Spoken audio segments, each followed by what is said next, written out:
How would you like to experience the thrill of never being held accountable for your actions?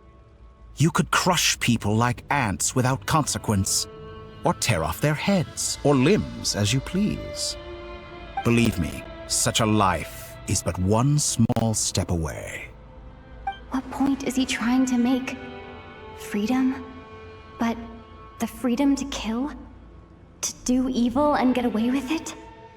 Why would you offer me that? The creation of a world is the ultimate scientific experiment. I have taken my research to the highest level, where I shall be not just a god, but also a servant to many sacred spirits. I shall heed the truth and perform holy deeds. A god's laboratory is the perfect playground, but it needs the right occupant to explore its full potential. Mortals are found everywhere one looks. Not so with Descenders. I'd prefer my first guest to be a distinguished individual such as yourself. And I know you could make the most of the opportunities it offers. So the condition for entering the New World is to take innocent lives. The same dilemma that Rerir once faced. Could I really bring myself to kill others for my own benefit? Rerir did. And look where it got him. Have you made up your mind? I can't do it. Your playground is no place for me. You're putting your hopes in the wrong person. But we both know I'm not quite the hero you say I am either. I have my own reasons for the journey I'm on, and they aren't all selfless. You've grown a lot since we last met, but there are still things you are unwilling to compromise on. This will only hinder you. Why don't I lower my requirements a little as a gesture of goodwill? I'll give you a little time to learn to be a less noble soul. That'll make things much easier for you. I really doubt I could live that sort of life. And yet you already sound less defiant than a moment ago. The benefits appeal to you because you can read the signs of the times. Why don't we return to my research facility? Your last visit was so rushed. There is much that I have yet to show you.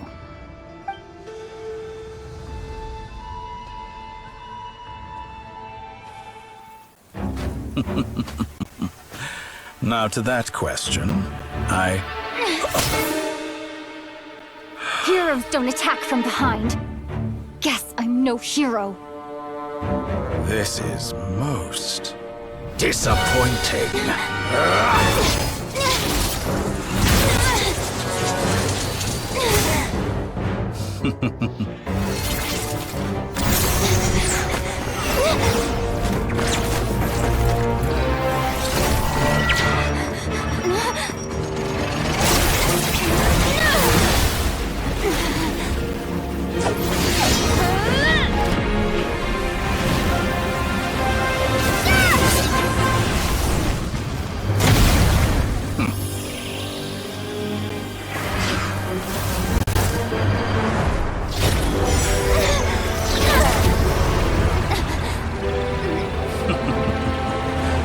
Now then.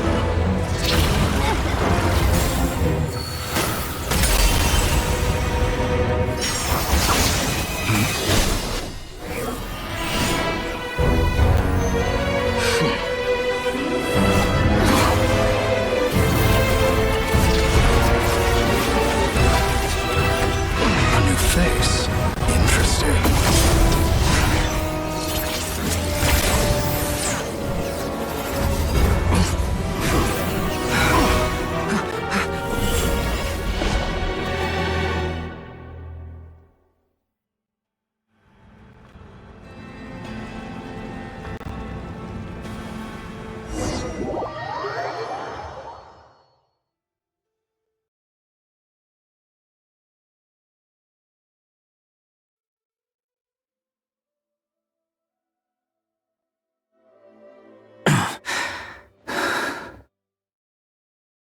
You're still gonna call me Hack Guy after that, huh?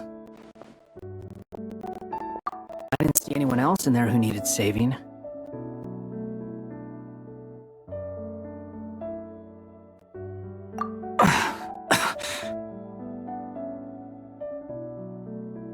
It's nothing. I'll be fine. Why are you looking at me like that? Is it that shocking that I'd come to your rescue? I owed you a favor back in Sumeru. Now we're even. Distracting Dotori was tough, I won't lie. He's not gonna fall for the same trick twice. That was my one shot. I'd hoped to use it to take him out. Ugh. I never wanted to obliterate someone more than I do right now. Dotori doesn't recognize me, but his segments were originally made based on an analysis of my operational principles. I expect it's only a matter of time before he figures out what I am. So Dotori doesn't recognize Wanderer because he deleted himself from Irminsul. Did he really miss his only chance for revenge by saving me? Why the long face? Hey, I'm not blaming you, okay? And I'm not complaining either. Rescuing you and killing Dotori are equally important goals. Everyone would be pretty stuck without you. It's best you live to fight another day. How are you holding up? Are you all right? Hat Guy said to put safety first, so we agreed to run as far away as we could after leaving the energy field and only meet up once it was safe. You don't look injured. It seems that Dotori didn't do anything to you. All right. Rescue operation complete. Let's head back. There's a lot more work to be done before this is over.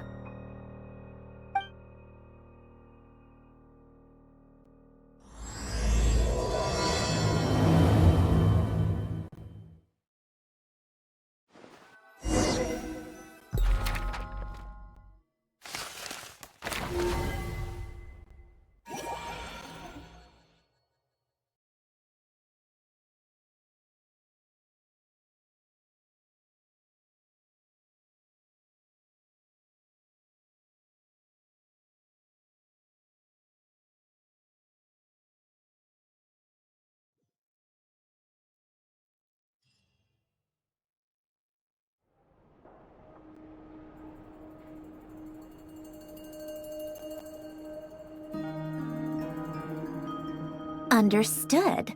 I will bear the Tsaritsa's decree in mind.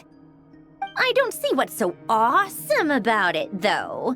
Does he really think everyone else is as immature as him? I'm not stooping to Tartaglia's level. I thought you might say that. How's your progress? Quite promising, actually. That alchemist Albedo gave me a few ideas. Remember how I asked you to look up some files for me? That stuff on the Nazi-Kreuz Institute. René de Petrichor and Jakob Ingold. Alain Guillotin despised René's theories and methods, but he never managed to come up with better alternatives either. So I adopted some of René's ideas. I thought Alain was like a father to you. He and René were mortal enemies, were they not? And what would you say if Lenny and his friends one day learned something useful from someone you utterly detested? I would applaud them for it. That would mean that they have surpassed me. For all we know, Alain Guillotin might have thought the same thing. Not that it matters, though. He's dead, and I'm alive. So it's my call to make. Once you die, it doesn't matter how great you were in life. Only the living get to decide what happens next. Hey, come on out. They're back. Huh?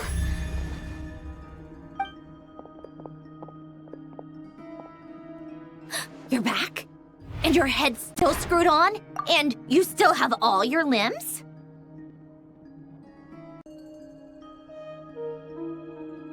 What does it look like? Way to keep your composure, madam. Excuse you. I am perfectly composed. Glad you're okay. Yes, it's a huge relief. Worry? Oh, yeah, right. You think we, the Fatui, were worried about you? We were worried sick. Hey! The Traveler and I were already friends. You are free to join this mission in whatever capacity you please. Much like your tea parties. It's a laugh a minute with you guys. I must say, I was quite surprised when Mr. Albedo told me he would need no additional aid.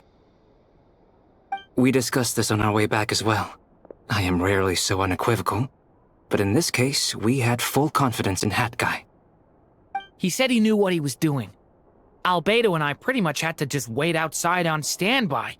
Meanwhile, Hat Guy broke into the energy field and rescued the Traveler solo. You didn't have to mention that. Well, I'm thoroughly impressed. You are a force to be reckoned with, Hat Guy. Is she back? Is she really back?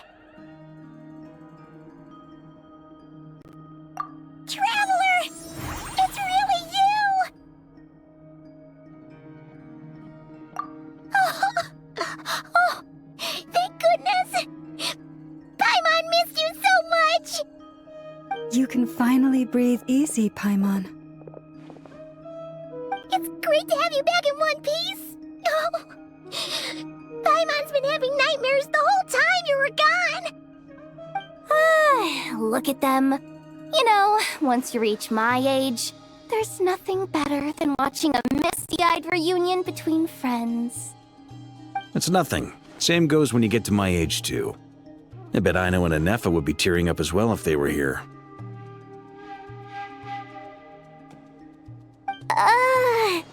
Varka, I'm not sure Anefa can cry. Oh, yeah, good point. Hey, your eyes are looking a little red and puffy. Come here, let's hug it out. What?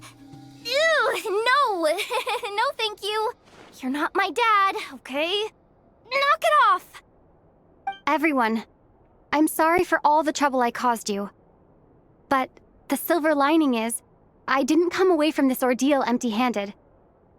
While I was being held captive, I learned a lot about Dottoro's current capabilities and what he plans to do with them. Allow me to explain.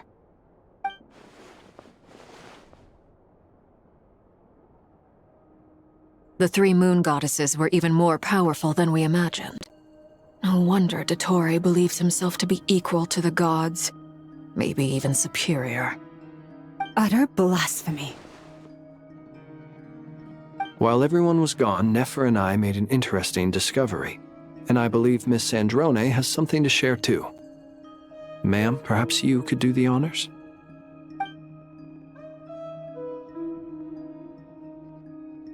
Called it. Getting rid of a pesky troublemaker like her is like trying to clean up after a crumbly cake. It always comes back to haunt you. Our next step is to find a way to bring her back. A place where time flows backwards, with no destination in sight. Surely it must have been created for a specific purpose. But I fear the answers are buried deep in Tevat's history, held by great powers beyond our reach. It sounds like she's on a specific path through time, just traveling in the opposite direction to us. The question is, where does that path lead? Or will it keep going to infinity? We considered that question as well. Strictly speaking, time is not infinite. Indeed not. Every road has an end. Nicole! You sure loved quietly sneaking in mid-conversation. I do, in fact. It's something I've always done at our mages' tea parties. Quiet, mysterious, and persuasive. You wonder what lies at the end of her road. Well, just as the world has a beginning and an end, so too does time. And so, the end of the road is the moment that Tevat was born. But where Miss Columbina will end up along this road, That depends on where this particular river of reverse time began. What about the original moons and the moon goddesses? Do they have a beginning too? All things do. In the beginning, no moons adorned the sky. It was the Dragon King Nibelung who raised the 3 moons into the heavens, and thus were the moon goddesses born. They were shadows of the planet, born to wield Nibelung's authority and oversee the world on his behalf. They were extensions of his will, manifestations of his majesty. But then one day, they disappeared just as suddenly as they had once been brought into being. Nobody knew where they had gone.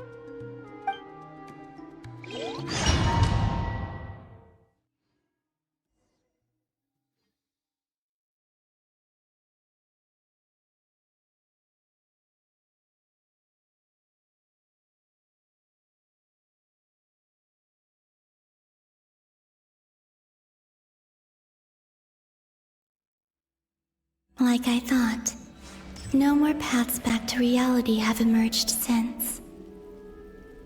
But how can I be sure that I'm going the right way without scenes from reality to keep me on track? I can't even be sure of how long I've been walking for. The further I travel, the less stable this space becomes. There are even moments where I can sense something that feels like abyssal energy. They can just materialize out of thin air. I have to keep my wits about me.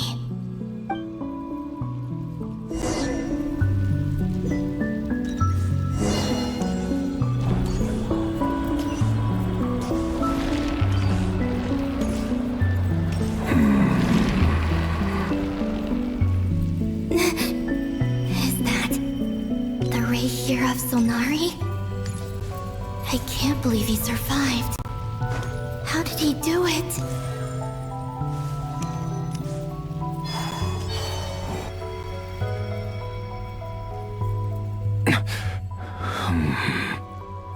You are the moon goddess. But how? Please, there's no need.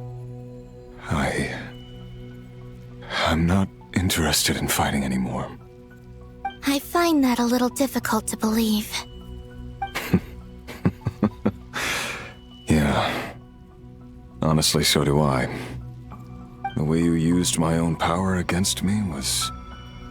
It was a brilliant strategy.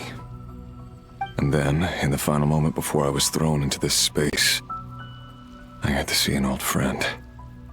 Mr. Dainsleif. Right. It was so long ago now. But we were friends once. When I first got here, I was filled with hatred, remorse, and rage. How I cursed and devoured. I tore everything here apart. I was consumed by the desire to leave this place and have my vengeance. But to no avail. This is a place with no exit. This is the second time I've entered this space. Though I have no memory of the first. I was torn to shreds the moment I entered. But this time I survived. It must be partly because of this new body, and partly because of all the Kuvaki I absorbed in Nodcry. Are you the source of the abyssal power in here? Not all of it. Some is from when I first arrived here and tried to destroy everything. But there was already a degree of abyssal power here before I entered. And like a venomous snake baking in the merciless sun, it tried to slither into my shadow. Tried to? So, you rejected it? Yes. Because after that, the world suddenly became silent for a moment. What do you mean? The voices in my head, they were gone. And then I saw her. Her? Thelindis. My former lover. Never mentioned that she saw a memory of Thelindis leaping into the moon's reflection. More precisely, I saw her afterimage. I'm sure the real her is long gone. She was just an ordinary Conrian. She couldn't have survived here for very long.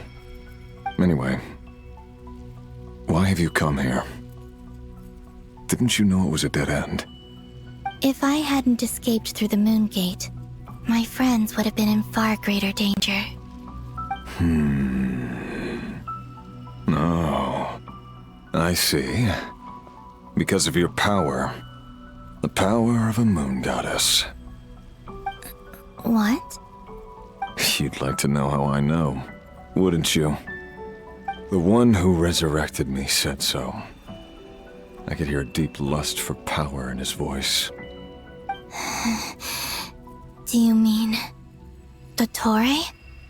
Dottore. So that's what he's called. He'd been collecting fragments of my body for a long time. All so that he could resurrect me at the moment of his choosing. I had no interest in his research. But being as corroded by the abyss as I was, we were aligned as far as hunting the moons and recovering my strength were concerned. So that's why the Wild Hunt suddenly became so active in Nodcry. When I left the Fatui in my weakened state, Dottore must have felt that his time had come. Moon Goddess? Could I ask a favor of you? What? I know this is a lot to ask, especially from someone who tried to kill you. If you refuse, I won't fight it. But this is the only thing I desire now. Nothing else matters. What do you want? I'd like you to take a message to Thelindis for me. Thelindis? But... Yes, she's dead. But like I said, I saw her afterimage. I can sense that some part of her soul remains here. Far, far ahead. Why don't you go and speak to her yourself? I can't. I don't know why, but I can't move freely in this space as you can. All I can see is a glimpse of her, walking away. Just like the moment when I last saw her in life. In return, I will clear these abyssal obstacles for you.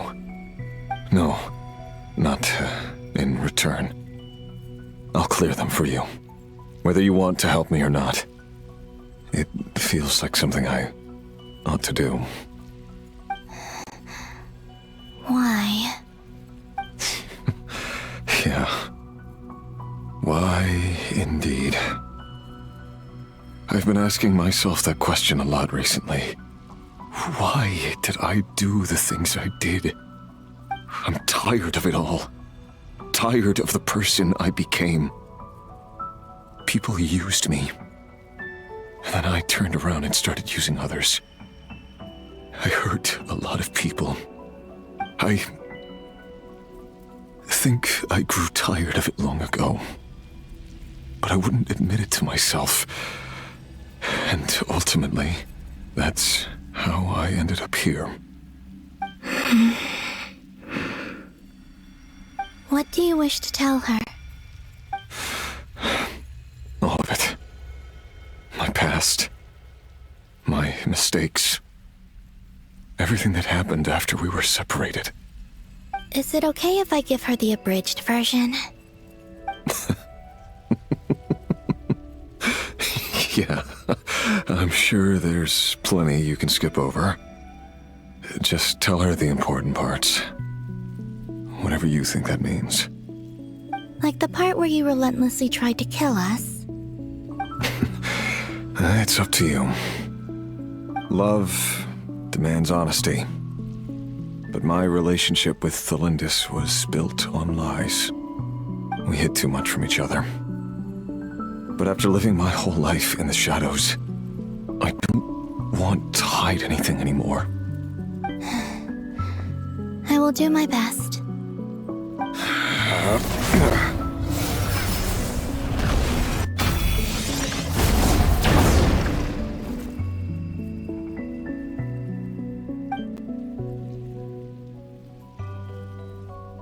There. The Abyss will no longer stand in your way.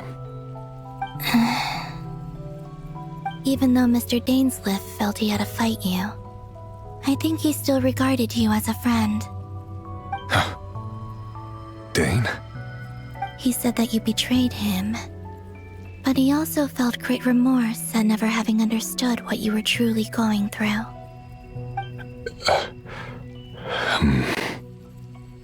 Why tell me this?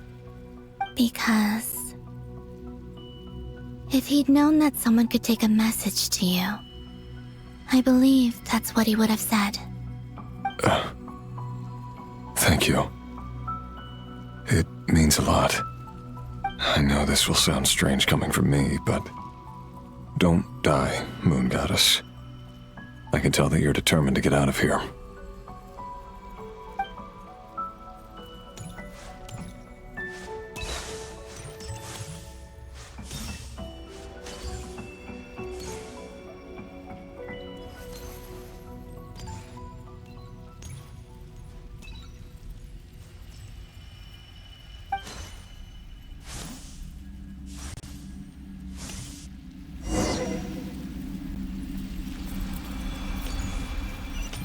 He kept his word. The Abyss is no longer obstructing my path.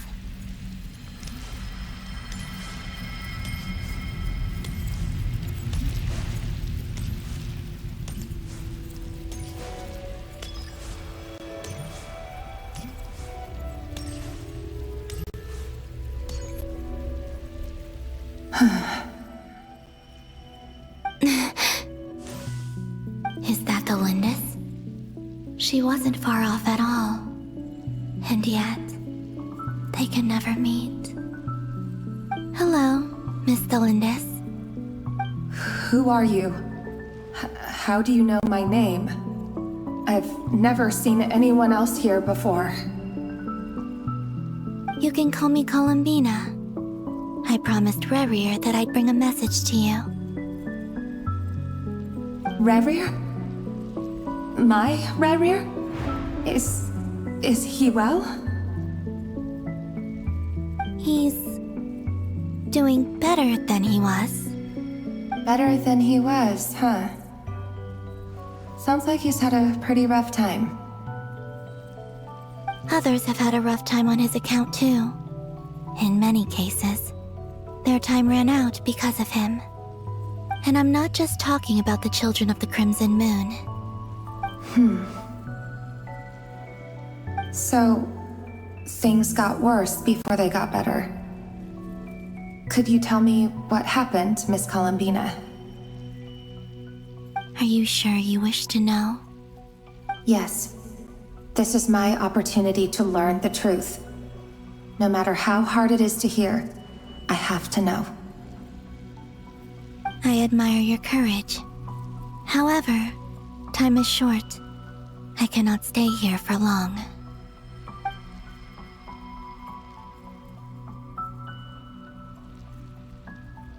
Rerir had seeds of hatred in his heart, and many people nursed them for their own ends.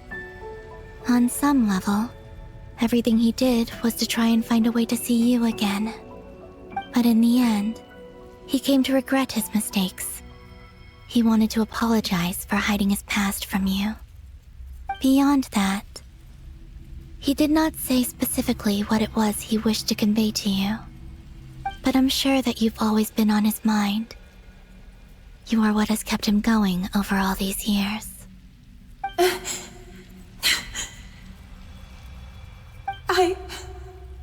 I'm sorry, Miss Columbina. This is so upsetting. I'm not sure how to put my feelings into words. It's all right. I understand. Well, that's everything from me. So, I guess I'll be... Wait. One moment.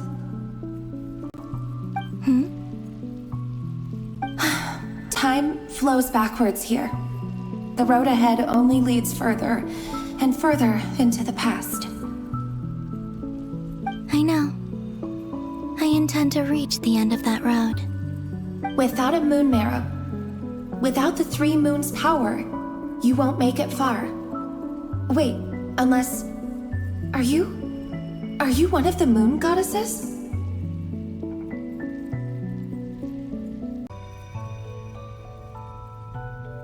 You could say that. I see. I often think to myself, if life is like a train ride, why haven't I reached the terminus? Where am I even going? And it's not just me, it's this whole place. Wherever it is, it seems like it's existed forever. It's such a mystery. Where is it going? I must seem so ridiculous. I can't answer these basic questions, and yet I jumped right in here without hesitating, only to be torn apart the moment I entered by powerful energy currents. Only my soul remains now. Thinking back, I was suddenly overcome with fear and terror in that moment. Perhaps I too became bewitched by the abyss. I may have been the leverage it needed to control Rayrir. I used to be a researcher at the Universitas Magistrorum in Conria, researching the iridescent moon's marrow. Eventually, I came to the conclusion that time in here flows in reverse. Rayrir was one of the Vinster King's retainers. With me, he was in an impossible position. It plagued him constantly. I wanted to help him escape his lot in life. I wanted him to be happy, so I thought I'd use this place to return to the past. At the time, I thought I could just go back to the day that the Vinster King first found the prince. It was only after meeting the prince that the Vinster King started going too far with his research into the abyss. That was the day all of our woes began. I thought I could stop the king from ever meeting him and solve everything. I couldn't kill the Vinster King himself, so I had to find another way to save Rayrir. That's why I wanted to go back, to kill the person who had brought new possibilities to our realm. I'm sure it was a futile endeavor, but the abyss probably enhances the basest human desires. So I naively hoped I could change everything. But I was simply too weak. Like a speck of dust against the whole universe. Look at me. I didn't even survive the journey here. Not physically, at least. I know I'm never getting out of here. But you're different. You can make it, and I want to help you. I owe you that much. How do you plan to help me? Have you noticed the golden energy that exists here? Based on my past research and my observations since coming here, I believe they carry you forward faster.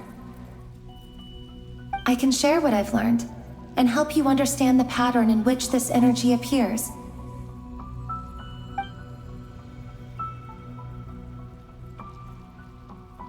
I think you just might... Now, I know you will be able to change the past. Also, I've been speculating about where this space ends. The documentation was scanned, but from what I know of the legends about the moons, the oldest ones seem to begin with Nibelung, king of dragonkind. I have no way of verifying any of it by this point, but if it's true, you might be able to reach that era if you keep walking.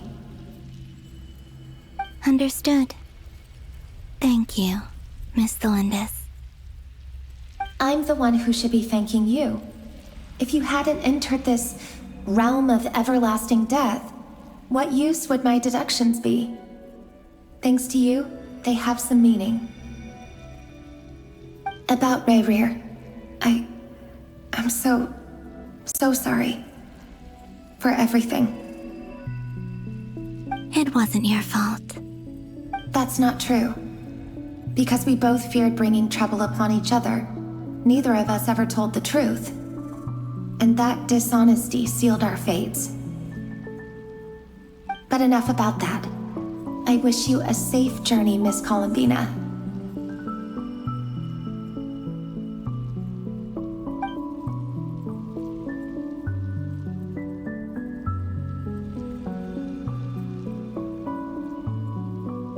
And may the outside world never have to experience pain like this again. Rerir, you're there, aren't you? I cannot see you, because you exist in the future. I expect we'll be trapped in this prison of space-time for all eternity. But please, gaze upon the past, and then sit for a while. Let's find a place to sit down together, just like we did when we first met.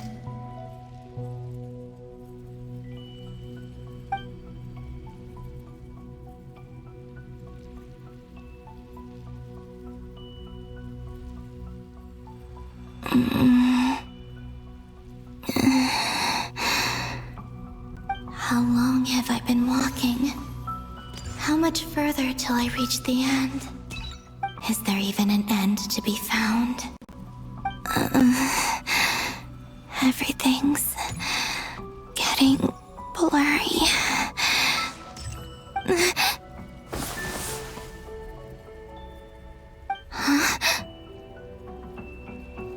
Are you all right, little sister? Have you come from the distant future?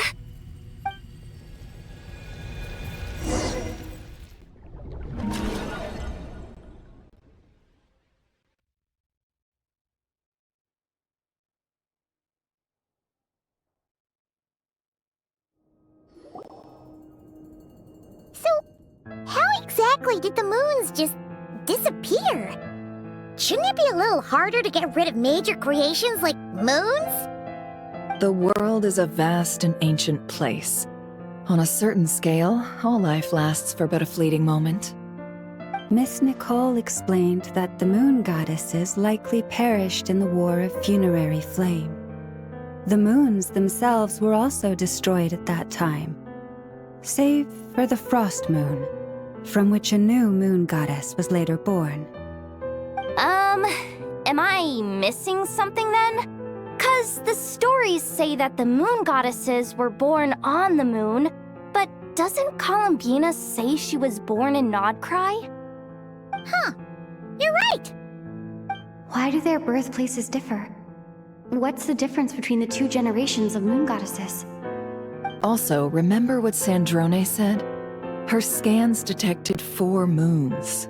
In other words, 4 moon marrows. Technically, the result of the scan means that 4 moon marrows were detected and positively identified as moons in that moment. In other words, this piece of information alone isn't enough for us to know how Miss Columbina is doing right now. Yep, we have no way of staying up to date on whether she's dead or alive. She's on her own for now.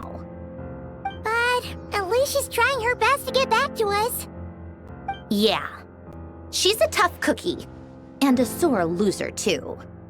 We have to trust that she'll find a way, because we really need her power. As much as it pains me to say it, we've got no chance of beating Dottore in a straight-up fight. He's much too powerful. It wouldn't even be close. That maniac is going to devour everything in his path until he reaches us. We need to find someone or something that can stop him before he does anything worse. I'll be frank. Our only hope of defeating this false god is with a real moon goddess on our side. I'm not just saying this because Columbina's a friend and I want her back safe and sound. It's just the truth. And I know that even she was no match for him when he attacked, but I don't have a better solution. We're not giving up on saving her, whether she can defeat Dottore or not. Right. Don't worry, Miss Sandrone. We're all aligned on saving Columbina. No one's trying to argue that we can only justify saving our friend because it will help save the world. This is about multitasking. We want to save both. So, she's more than just a moon goddess to you guys. Absolutely. Duh! She's part of the gang! And you are too, you know. Yes, I know. You don't need to labor the point. I knew that the moment I came running over with my documents that I was part of the in-group. I mean, if Arlecchino can fit in, I certainly can. Anyway, as for how we get Columbina back, I've been working on it constantly. But I think I'm still lacking certain information about the moon. I'd probably get there if I could continue my calculations, but the problem is, I've run out of computing power. Computing power? You mean you need more energy? No, the issue isn't energy, it's processing power. There's so much data to get through that the whole process has just ground to a halt. That's a tricky problem. René de Petrichor of the Nazissenkreuz Ordo once foretold the fate of the world. But I don't know how he did it. My guess is that he used the primordial sea's power. However, that won't work for me. His methodology was vastly different from my own. What's worse, they're incompatible. And, to top it all off, we can't even leave Nodcry. This is so annoying. If I'd known we'd run into a bottleneck like this. Well, no, the design bureau's a bust as well. Curse that Dottore! Couldn't have made this harder for me if he tried. What do we do then? How about we grab a bite to eat and take a break? Maybe something will come to mind after you've cleared your head. You don't get it, do you? I'm trying to calculate the fate of an entire world here. And I need accurate results, not vague prophecies. Where the heck am I gonna find the computing power for that? Ahem. Anyway, time to shelve the discussion on technical difficulties. Being a killjoy isn't very ladylike, after all. Either way, we've done what we can. Rest well, everyone. Remember to let us know if anything new comes up. Haggai? Is he hinting that we should talk outside? Let's go somewhere a little more private.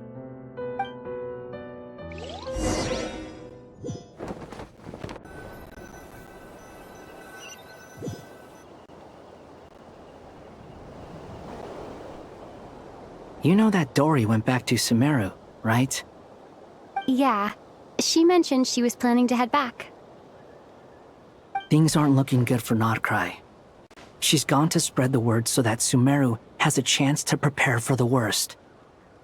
From what I know of Dottore, there are two possible reasons why he hasn't made a move yet. One is that he's still working through some kinks in his new powers. The other is, he wants to see how we're going to react. He'll easily devour everything eventually, so I guess he's in no rush to make it happen. The first false god he made was me. Now it's his turn. Even though my records were erased from Irminsul, Dottore's ideas haven't changed one bit. He once told me that becoming a god was like turning yourself into a hungry wolf or giant serpent to devour the moon. Clearly, he began studying the moon goddess's powers long before he even tried making a god. He's always wanted to get his greedy hands on divine authority one way or another. And in the end, he devoured the moon where I failed. In the desert of Sumeru, there is a chessboard built by King Deshret, also known as Al-Ahmar. I don't know if it was a real game, or if he was just trying to challenge his servants and citizens in some way. But creating games and setting rules, gods do that as a matter of course. That's the kind of power Dottore craves. Now he has the Trilunar Authority. His power is leagues beyond the common people. I don't think there's any point in other nations rushing to the front line. They're better off focusing on defense and hoping they can fend off any threats that spill out from Nodcry. Either way, Dori will inform Lesser Lord Kusanali, and she will contact the other gods in turn. The Seven will have some recourse available. If nothing else, their protection should keep the rest of the world from descending into chaos as quickly as Nodcry has. So on the bright side, even if Nodcry is doomed, your friends in other nations won't be in any immediate peril. That's good to know. But I'm not ready to give up on Nodcry yet. There's a word for people who refuse to let anything go. It's called being greedy. Maybe it sounds greedy to you, and probably naive too. But whatever you call it, that's what gives me the determination to keep fighting. Battles are fleeting, but the will to fight is a long-term commitment. Give up for even a moment, and your resolve will shatter. Why do you always feel the need to do the right thing? No one is born to be a savior. I mean, who's gonna criticize you if you fail, or give up? Don't take this the wrong way, but Dottore said something similar to me. I guess the Fatui attracts people who don't believe in saviors. Not necessarily. It's less about belief for me. I just want to know how determined you really are. After all, I don't owe anything to anyone else here. Only you. You look kinda worried. If your arch-nemesis was about to achieve their ultimate goal, I think you might feel a little worried too. That's true. Dottore is about to become an omniscient, omnipotent deity. That's gotta be a bitter pill to swallow. Still, you're calmer than I expected. Obviously.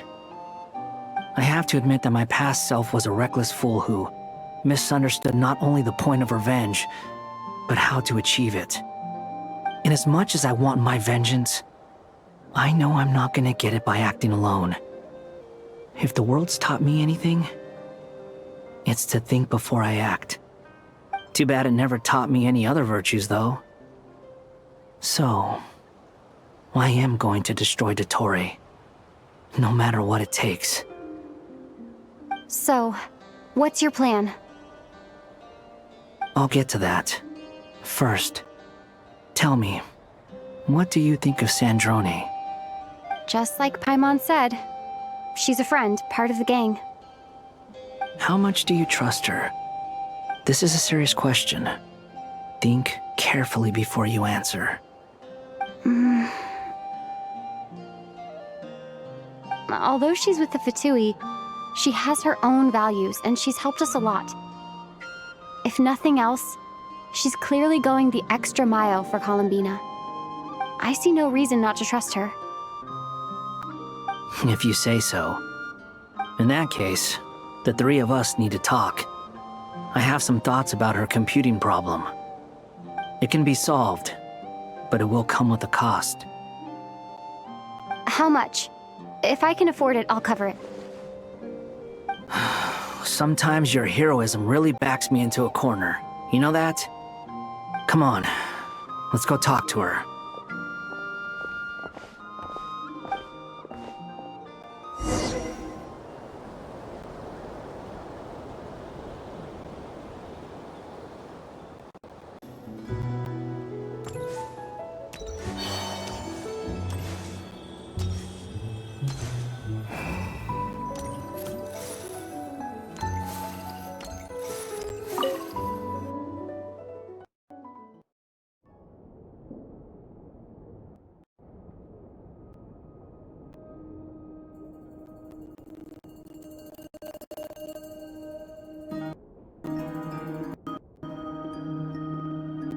Miss Androne, Traveler. Hey there. Paimon's here too! She was just helping them sort through their things. How did your chat go? That was fast. The call only just ended. Well, you said it was urgent. So we got here as quickly as we could. Albedo, I have some alchemy questions for you. I see. Looks like my knowledge proved useful after all.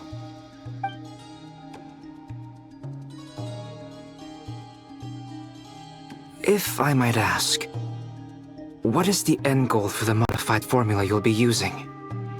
I needed to predict the future of the entire world. But I've run into some teething issues since trying to implement Renee's theory of the 4 Orthants.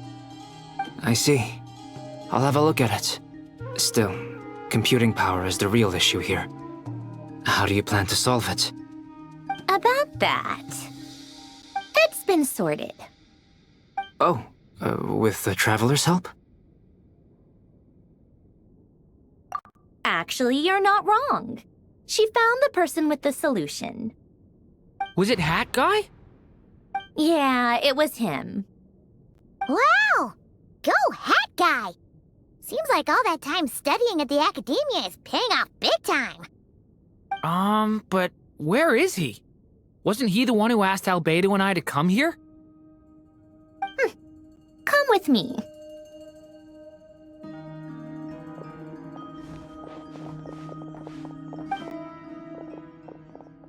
Hat Guy?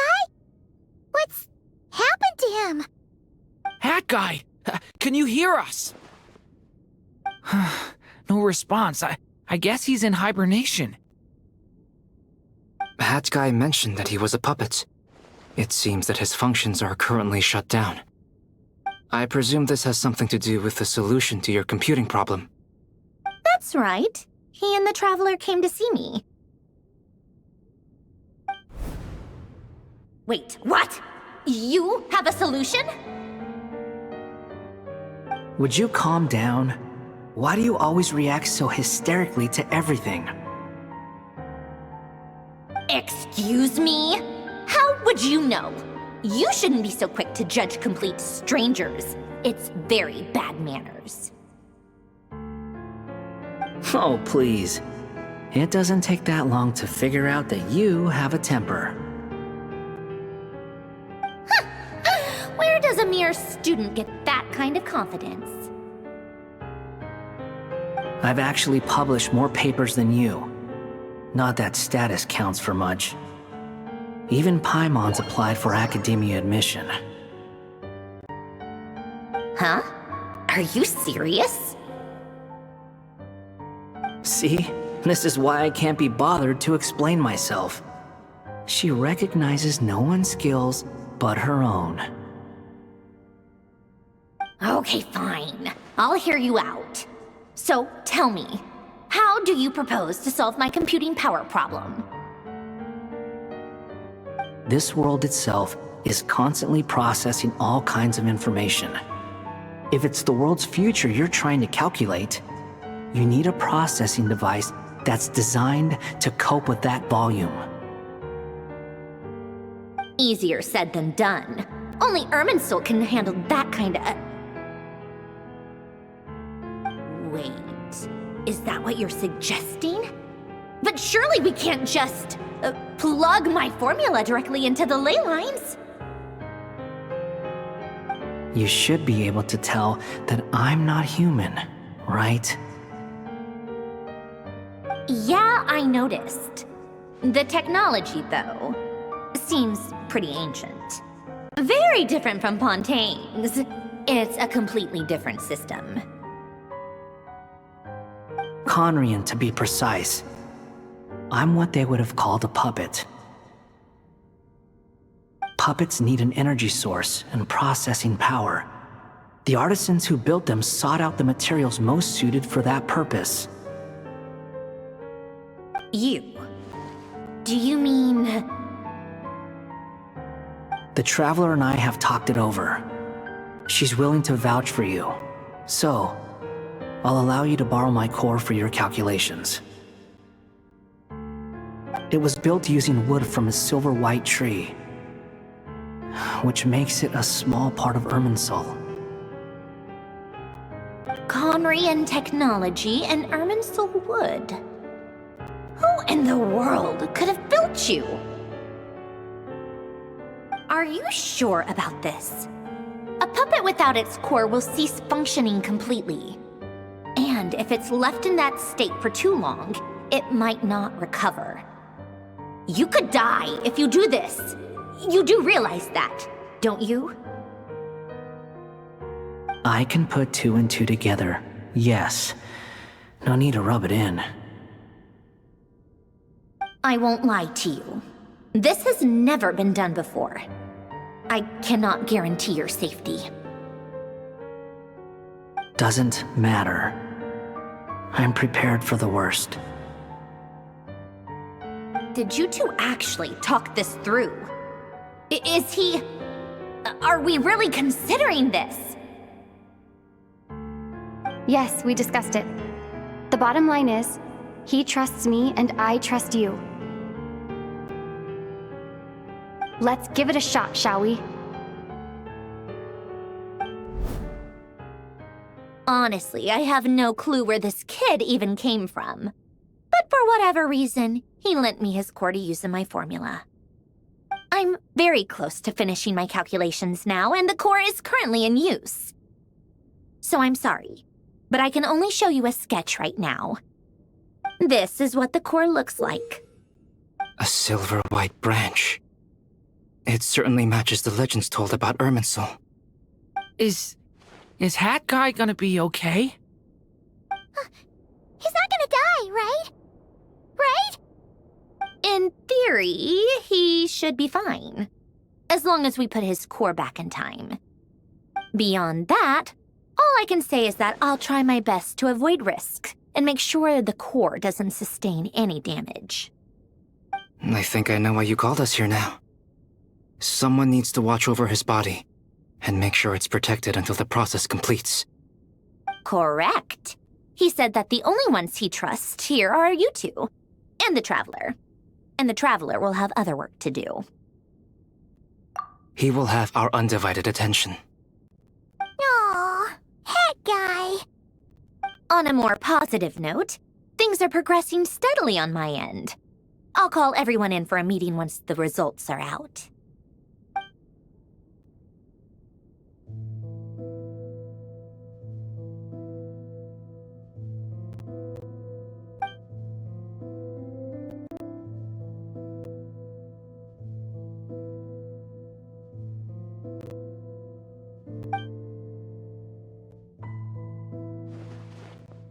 The worst case scenario with the core removal is either a system reset or a total loss of function.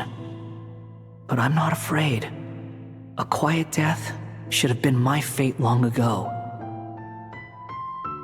A core is completely different from a heart. It's like another vital organ entirely.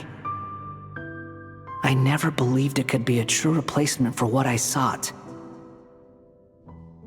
But in the end, it turns out the core was more useful to me. Pretty funny when you think about it. It's like the punchline of my entire life. Do you think there's any difference between a puppet and a human? If not, then this would just be another samsara. I have already experienced both a past life and a next life.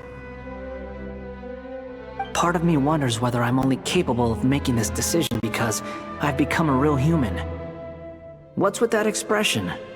Isn't this a good thing? Sanjoni will succeed, won't she? She has to. She will. We all have to persevere until this is over. That's right. And I'll protect you all until the moment of victory arrives.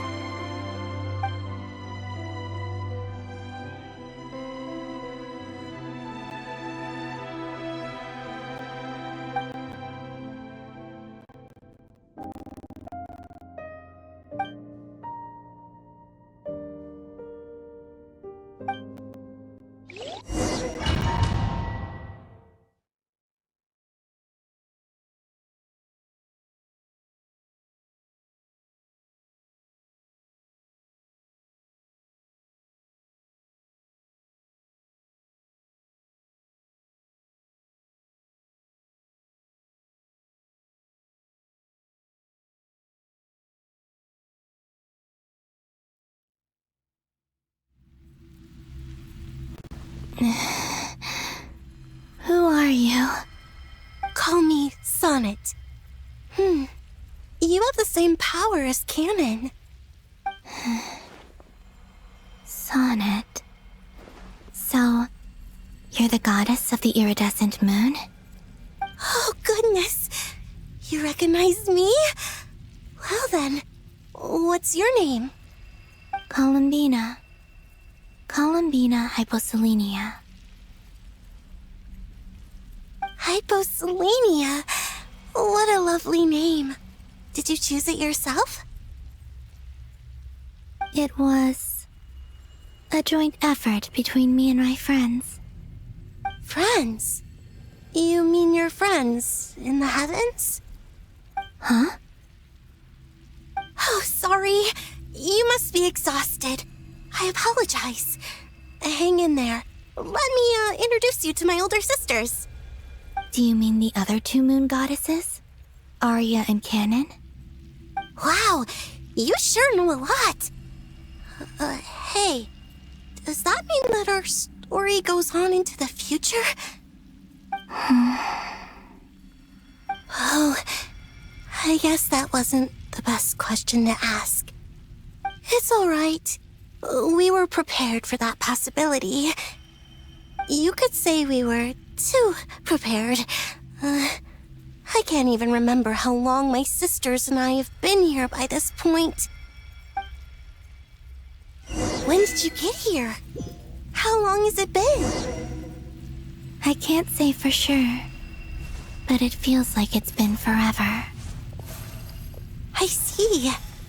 Are you feeling all right? You look a little unwell. I can hold out a while longer.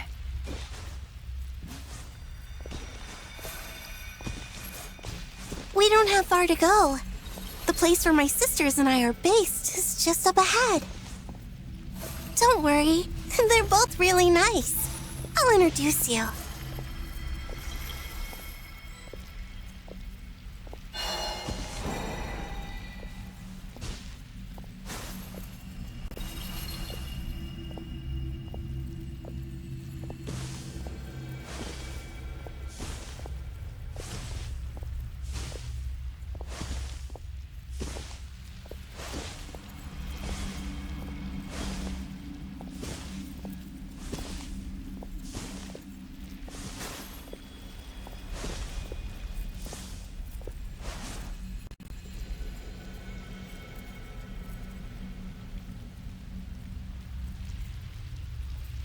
Sisters! I'm back!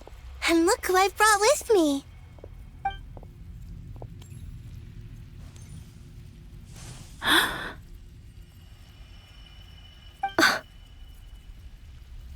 It's our lovely little sister, born in the far future. The pleasure is all mine.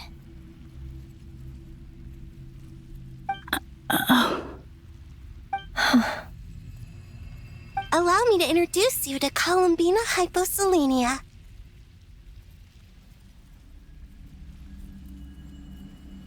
This is Arya, the goddess of the eternal moon. And this is Canon, goddess of the frost moon. Canon, don't you think Hyposelenia's power is similar to yours? Hello, Columbina. I apologize for our startled reaction just now. And please, forgive our little sister if she's been annoying you. She tends to talk a lot. It's fine.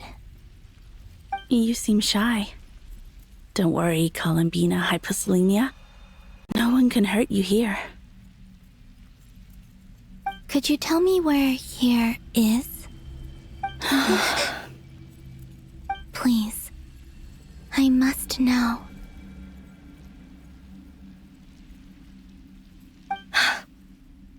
My dear sister, this is where Tevat's original ruler, the Dragon King Nibelung, imprisoned the moon goddesses. What? You're scaring her, Canon. No, I'm fine. Please, continue. Nibelung, Our original master created us in the distant past to maintain Tevat. But he left this world and traveled into the dark universe beyond, to explore worlds vaster still. Day and night, we fulfilled our duty in the heavens, until the day that the first descender arrived. The great ruler of the firmament. The heavenly principles. Is that what later generations call them? I see. But we did not reject them at first, nor did they seem to harbor ill intent towards this world. We coexisted in peace. They were like a guest in our home. Slowly, however, we came to realize that our guest had a growing desire to change and dominate the world. And you didn't stop it? No. There was an order to the rules they set up that Nibelung never taught us. We wanted to know if this order would bode good or ill for Tevat.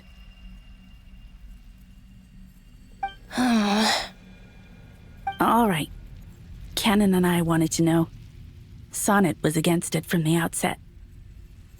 Later, we discovered that this great ruler of the firmament bore an almost paranoid hostility toward the desire of certain life forms to seek power. Or perhaps they feared them.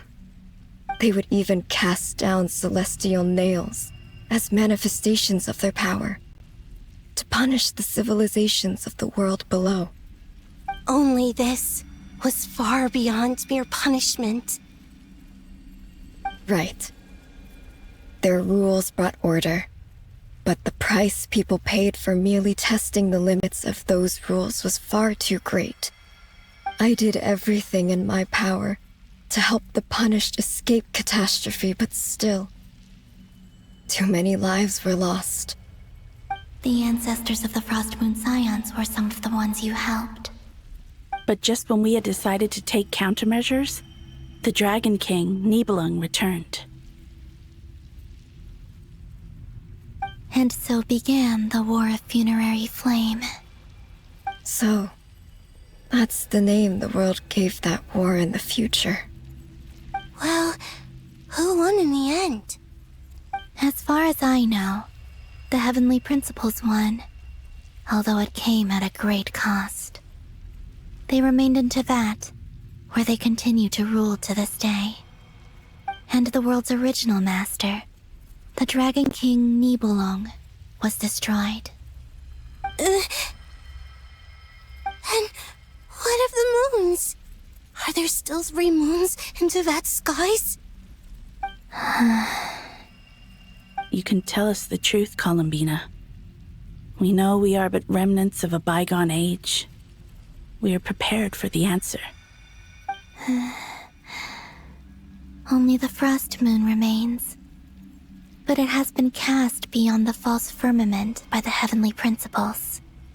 The eternal and iridescent moons were both shattered during the war. So death finally came for us in the end. Sonnet. But you're still here, aren't you? A moon goddess cannot live without her moon, Columbina. She's right. That's why I began to disappear. Because the Frost Moon is cut off by the false sky. How much worse it would have been if it were outright destroyed. Our souls may endure within this lunar palace, but if our moons are destroyed, then we shall disappear the moment we depart from it.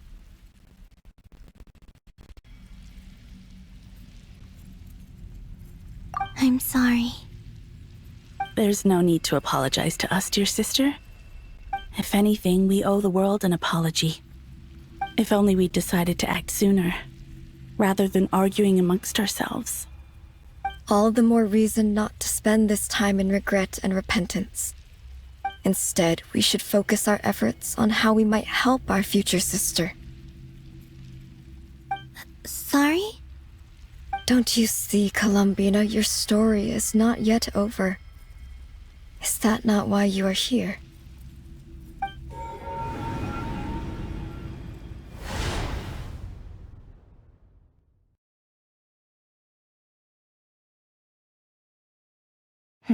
It's done.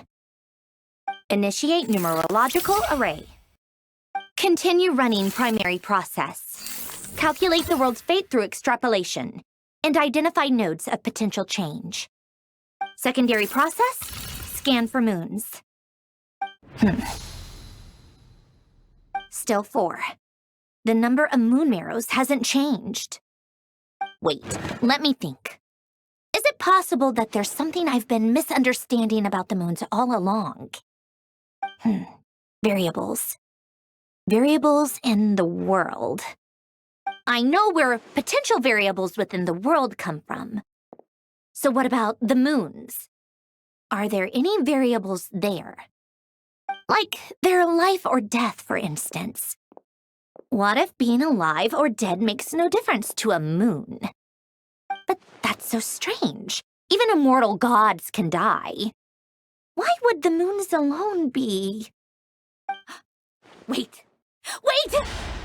I've got it! If alive or dead is considered a variable, we might have had this wrong the whole time. No one ever said that a moon marrow equals a living moon. We just made that assumption ourselves. Initiate secondary process. Scan again, this time filtering out interfering perimeter, moon marrow.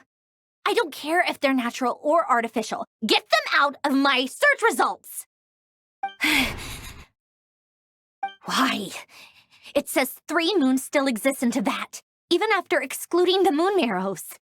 But we know for a fact that 2 of them are dead. Redo the scan. Narrow the results to living moons and real moons. No, scrap that. Narrow it down to moons that have lunar authority and remain alive. Why? Why is it still 3?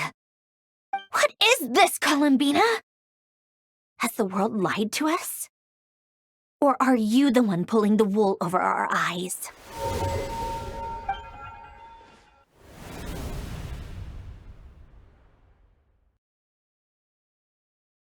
So, you think that the moon's reflection might be where Nibelung imprisoned the 3 moon sisters? Yes, it would explain a lot, such as why that space would respond to a moon goddess's power, opening the moon gate at her command. It would also explain why Miss Columbina has been unable to leave, and why time flows in reverse there. In the messages she sent, Columbina promised us she'd find a way to return, but we have no way of knowing how, when, or where this might happen. The fact that she still has yet to reappear in this world indicates that returning from that place is no easy feat. We cannot afford to simply wait for her. So you're saying, if she could return by her own power alone, she would have done so long ago?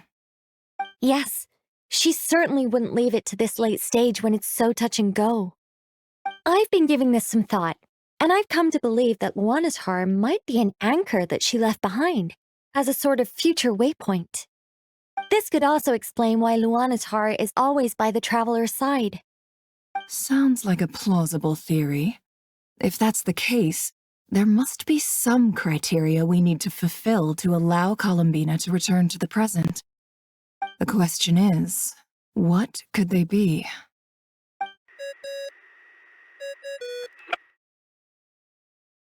Hello? Listen up! This is extremely important!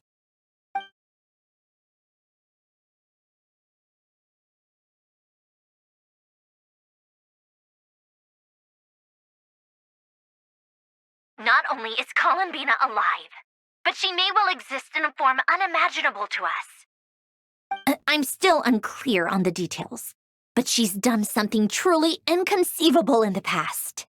And the clue to what she's done lies in the moon and Teyvat sky.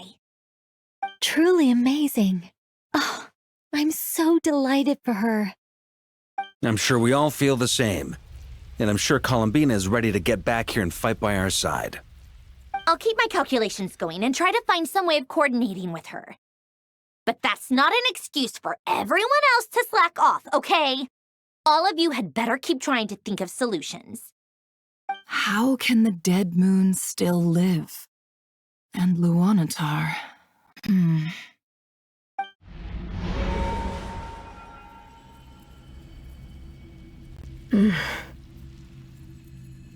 It's hard to believe that's what will happen in the distant future. Our authority is linked to the most fundamental rules of Teyvat. I suppose it's no wonder that many would covet that power. I didn't realize that when you said friends, you meant people who live down in Teyvat. That's so lovely. I always wanted to go down there and have some fun. Have you ever tried leaving this prison? Of course. Between us, we've tried everything. But no matter where we go, this space will eventually bring us back here. It's like the center of a whirlpool. Everything ultimately converges here, at the moment when Nibelung imprisoned us. In that case, have you tried using any of those pathways that connect this space to the real world? Sorry? What are those? They're passages through which you can make small-scale changes to reality by using Kuvaki. Or am I the only one who can use those passages? Because part of my soul remains in reality. Kuvaki. What is that? You don't know? It's a unique kind of elemental energy found only in Nodcry, the land from which the moons arose. Oh. Well, it's true that the moons first rose up from the part of Teyvat you say is called Nodcry. But there is no difference in the elemental energy between there and anywhere else. What? Could you show us some of this Kuvaki hyposelenia? Maybe if we see it, it'll make more sense. Okay.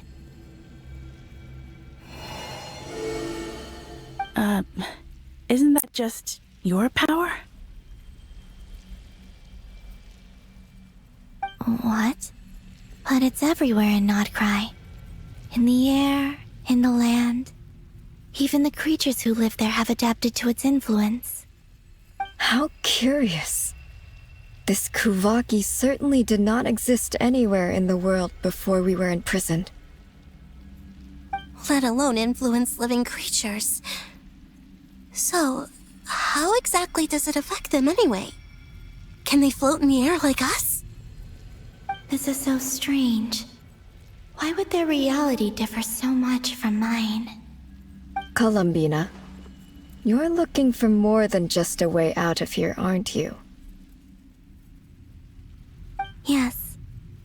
If I am to help my friends, I will need tri-lunar authority on par with that of our foe. You mean... you'll need our power? This sounds extremely risky. The Three Moons' powers are not mutually compatible. Concentrating them into one goddess will be a very painful process. And if anything goes wrong, it could tear you to pieces. I know. But I'm willing to take that risk. Even so, let's say we successfully transfer our authority to you. How will you take it outside this prison? Nibelung constructed this realm specifically to prevent us from using our powers to interfere in his war. No moon goddess can leave this place alive. What if I don't leave alive?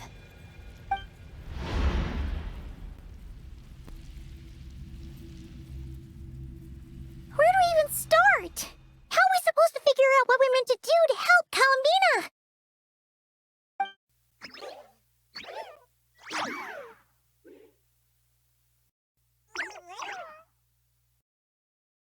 Columbina, What do you need from us? If she really got to the beginning of time in there, how do you think she'd leave us a message?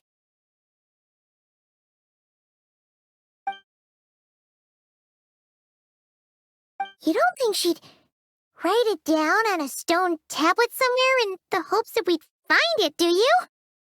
Seems unlikely. Columbina may not talk a lot, but she thinks deeply about issues like this. Let's review what we know.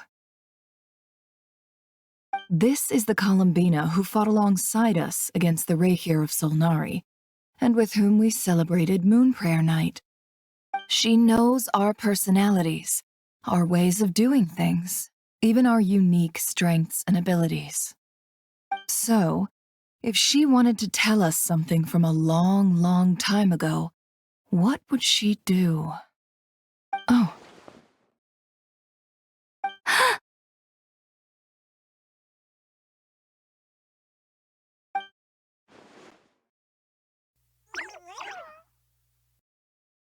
Traveler, you once said that those golden ripples also appeared when Luanatar was born. What if Columbina left Luanatar here, not just as an anchor to the real world, but for some other purpose? If she is part of Columbina, and Columbina knows that I can see past events through her... Oh yeah! Like when you peeked into Rarer's past through his heart! Nefer, wait! If you're right about this, and you can really see past events through Luanatar, your eyes, they'll... Oh, I know. Looking at Rarir's past in Conria was already enough of a strain on my eyes. Looking this far back into the past, it'll surely blind me. But it's our only chance. This is the only way. Boss. We spoke about this once, a long time ago. Do you remember what I said, Yehoda? The day I lose my sight, the Curatorium of Secrets will be yours to run. But... What's wrong? I'd be overjoyed if I were you. This day's come a lot earlier than either of us expected. I need to know you'll honor our agreement, Yehoda. Promise me. Yes, Boss Neff. I promise. Are you sure you don't want some time to think this through? What is there to think through? I should have gone blind after our battle with Rarir. Frankly, it's almost criminal that I got away with it for this long. Then at least let me take some precautions on your behalf. And if you really do lose your sight, I'll visit your office every day and make sure you're well looked after. Oh, please, anything but that. I was actually ready to go through with this. Are you trying to scare me into backing out? As if I could ever scare you. I'll assume you're just joking to calm your nerves. All right, enough chit-chat. Let's do this.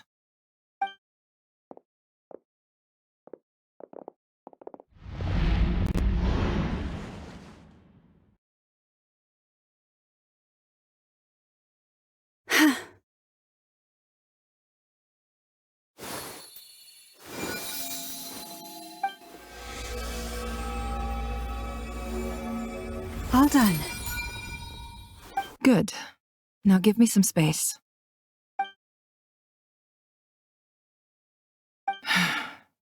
Come on then, little one. Show me what happened in the past.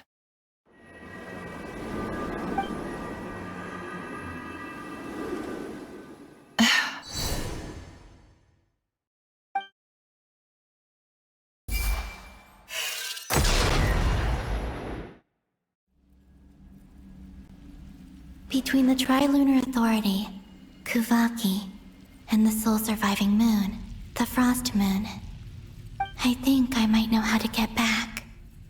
But I will need my sister's help. Time to go talk it over with them.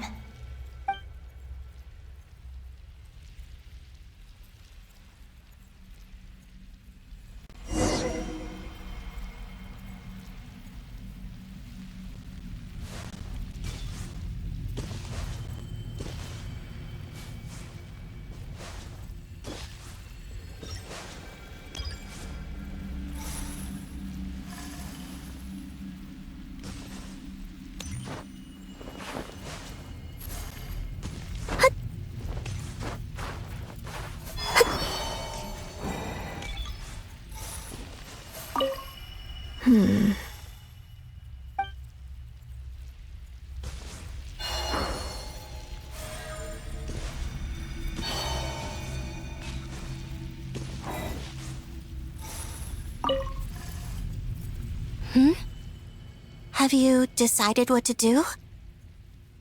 I hope it's not too dangerous. You really scared me when you said that thing about not leaving here alive. Come on, let's go find the other two.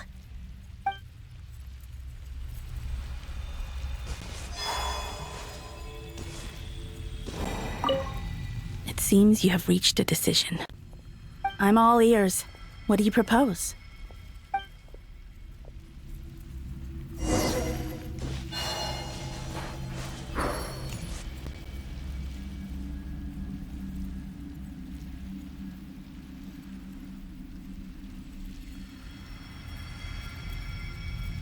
Have you figured it out, Columbina? Tell us, how do you plan to leave this place? I intend to die here, in this moment, and then be reborn in the future with the help of my friends. What?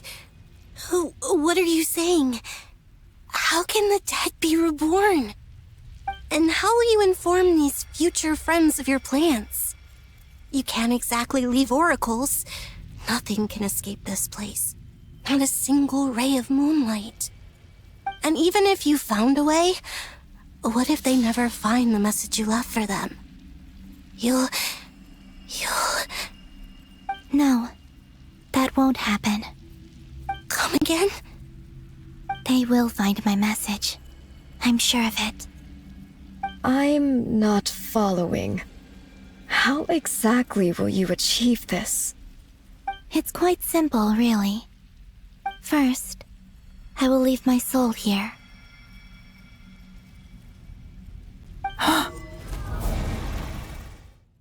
I see it. Your soul? You mean, you're a divinity? Yes. I once left a portion of my soul in the future. One so small that this prison barely noticed anything. In this very moment, she can resonate with my soul across time. When the time comes, I believe that she can serve as an anchor to pull my soul from here back to the future reality. Just as gravity connects the world to the moon. Exactly. In the future, where I came from, the moon has been cast beyond the false sky, but I can still feel that it is there. In a similar way, I can feel a connection to the soul fragment I left behind even now. My friends can use it to detect my presence. But how do you just leave your soul here? Is that even possible? On my way here, I met an ordinary mortal who entered this place long before I did. Her body is long gone, but her soul remains. And before that, I encountered an old enemy whose entire soul survives here intact, while the power that once corrupted his body has faded away. So, perhaps this space is specifically designed to imprison divinity and authority, but not the physical body. Still, even if your body can escape, would it not just be a lifeless husk without the soul inside? Wait, is that what you meant when you said you wouldn't leave alive? Yes. I shall turn my body into moonlight and pour it over Nodcry. That power shall protect the land and quietly blend into it, awaiting my soul's return in the future. However, I cannot do this on my strength alone. I would need your help to do this, so I'm humbly asking for your assistance. Oh, dear sister, you need not be so formal. As I said before, we are but remnants of a bygone age. You, on the other hand, were born alone in that distant future, and you have walked a long and lonesome road since then. How could I bear to let your story end here in this dungeon? Don't forget, we are your sisters, your family.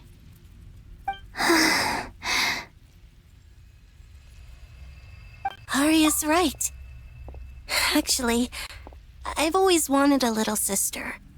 Can you imagine how it's been for me? Getting nagged by 2 older sisters all the time?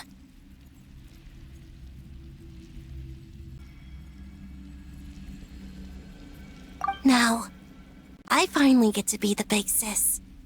And not just that, but I get to help you return to your world, too.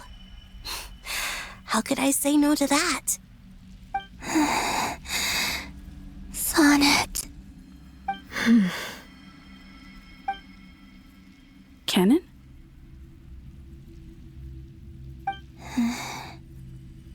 I'm sorry. I know this is a bold request. The Frost Moon is rightfully yours, and it remains intact. Oh, no, please, don't misunderstand me, Columbina. I was just thinking back on the years that the 3 of us once spent together. You cannot imagine how happy I am to hear of the future world you describe. The Frost Moon Scions, your lovely, kindly friends. For the 3 of us, whose purpose in life was to maintain the peace in Teyvat, it is a great relief to know that the people of this world live in such an abundant future. If your plan can save them, and save not cry, I will gladly give you all that I can. Besides, the 3 of us have been together since the day we were born. I could never abandon them to live on alone without them. Canon. Still, I do have one question I would like to ask you before we proceed. Certainly. What is it? Why do you cover your eyes?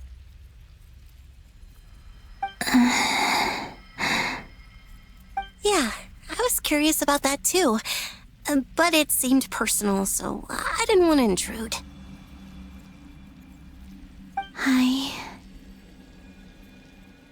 There was a time when I refused to look upon the world. I believed it was full of nothing but lies and falsehoods. I wished to hide my feelings, seal my heart, until I could return to my true home. I see. Perhaps that decision saved you from ever having to see the false sky again. But at the same time, you likely missed out on many true and precious things, like the smiles on your friends' faces. Promise me this, Columbina. When you return to the future, open your eyes, take a look at the world around you, and see your friends. I'm sure that you know this already, given that you long to return. But that is your true home. Give me your hand, Columbina. Arya, Sonnet, you too. Okay. All right.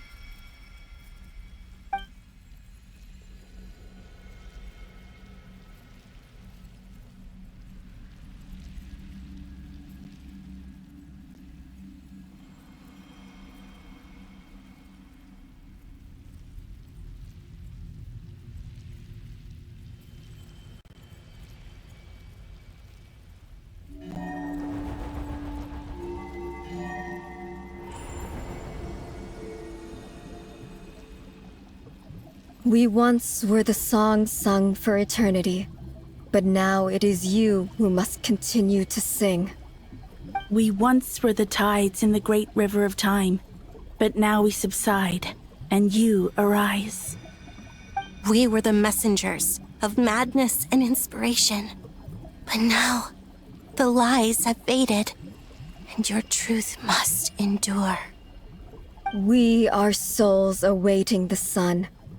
You must return to be with those who smile when they see your face.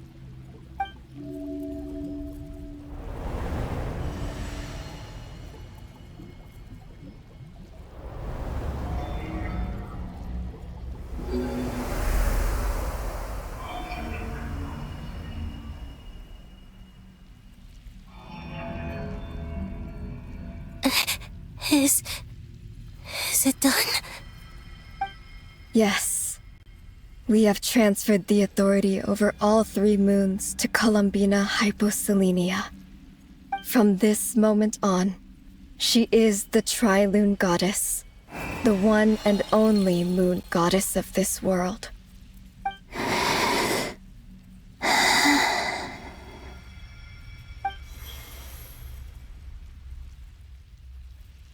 Thank you. Thank you, my sisters. Now go, and do what you believe is right, Columbina Hyposelenia. Be aware that we cannot grant you the power of the 3 moons beyond these prison walls. The conflict that arose over their remains following our disappearance will still take place. I understand. Sisters, oh, my body. It feels... Now that we have given up our power and authority, our bodies are merely mortal shells. This prison is dissolving them as we speak. It's okay, Sonnet. The end must come for every god, just as it does for every human. That's all this is. The final destination of our lives. Canon and I will be by your side the whole way. We have one final request, Columbina. Could you use the 3 moons' power to send us back into the real world? Now that we have lost our powers, I doubt this space will seek to hold us further. It's just... we would like to spend our final moments together in the only place we ever called home. Of course. Gladly.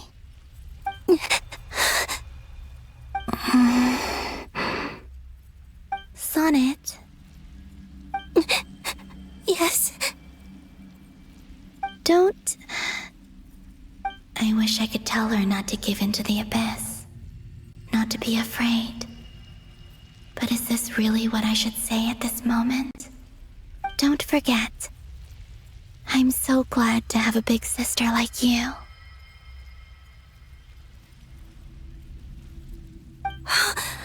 No, Hypo. Thank you. I'm okay. I'm not afraid.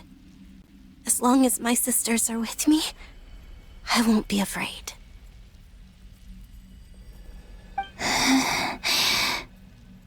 It looks like this is goodbye, sisters. Goodbye, Columbina. Take care of this world in our stead. I will.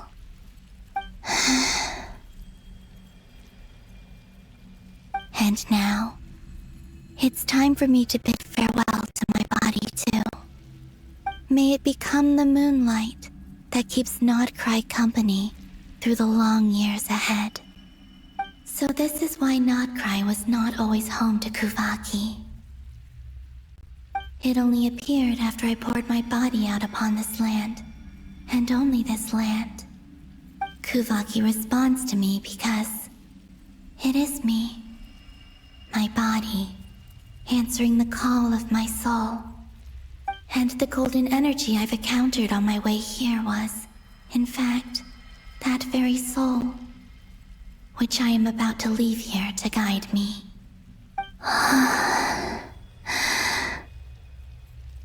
O power Tri-Lune, eternal moonlight.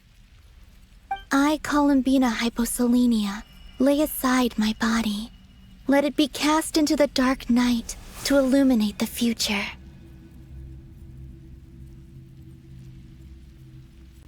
May it be a companion to all who dwell beneath the moon.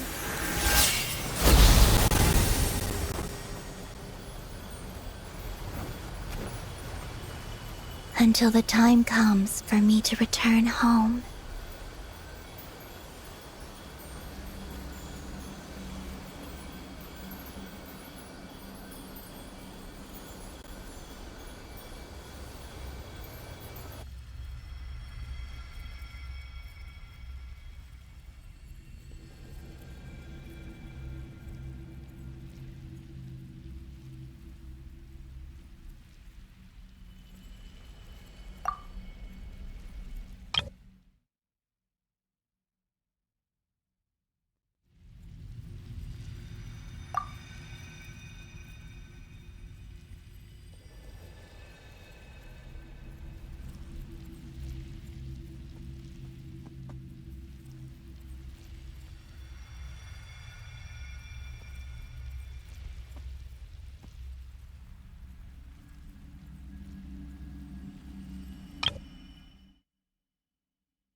Can you still see? How many fingers am I holding up? I see 2 fingers, and a look of sheer terror on your face. Truly astounding, Miss Nefer. Your eyes have glimpsed the very ends of the world, and yet they remain as sharp as ever. Or is the credit for this miracle due to Miss Lauma? It seems that even time itself is no match for your medical skills. Surely you jest, Mr. Flins. I suspect we have Columbina to thank.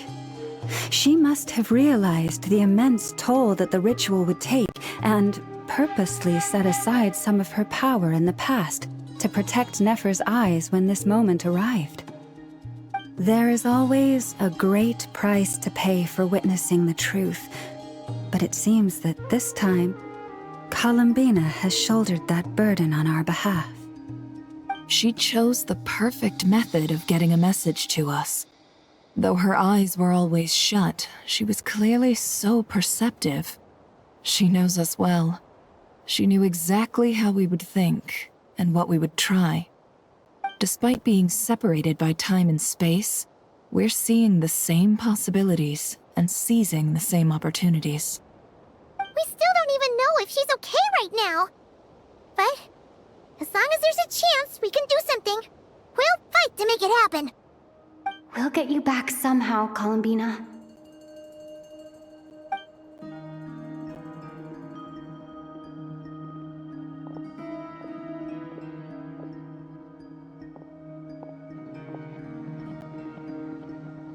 Well, based on the information we now have, let's figure out our next moves. Thanks to these gentlemen, we have a much clearer picture of the situation with Dottore. The civilian population has been moved to safety, so we no longer need to hold back. Miss Androne, how are the calculations going? So far, so good. I'll keep seeing how far I can push the system, though. Can't have Hatman being powered down for nothing. There's still a long road ahead. Where should we begin?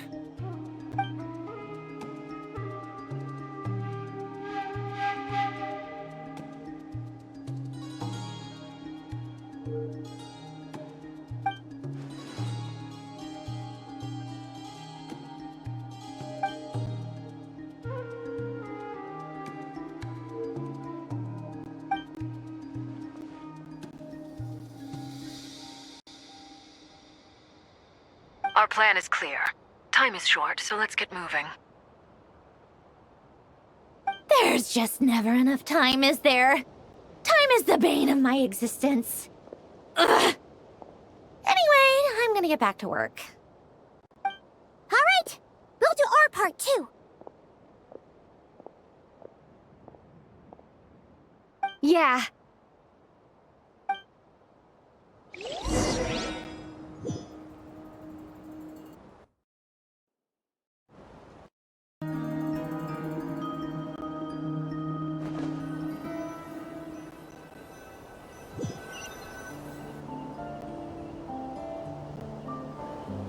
Albedo's theory says that elemental energy can dilute the light realm's power. But I'm no expert in building elemental defenses. Sounds like something out of the advanced elemental theory section of the library. Whew.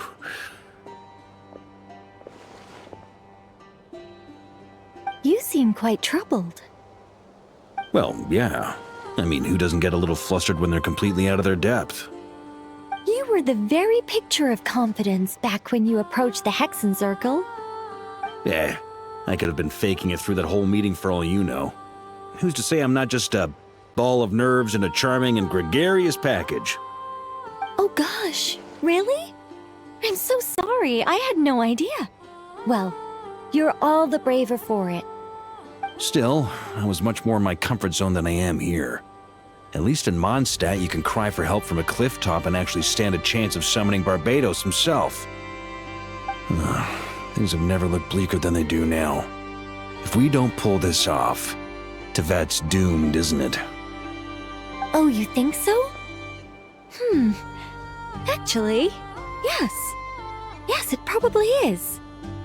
It's a shame. Don't put too much pressure on yourself. Tevat has faced annihilation many times in the past, but it also gave us you, didn't it? Hey, don't give me that. It's not like I'm anyone special. I disagree. Every human born in this world is special. We angels have always believed that.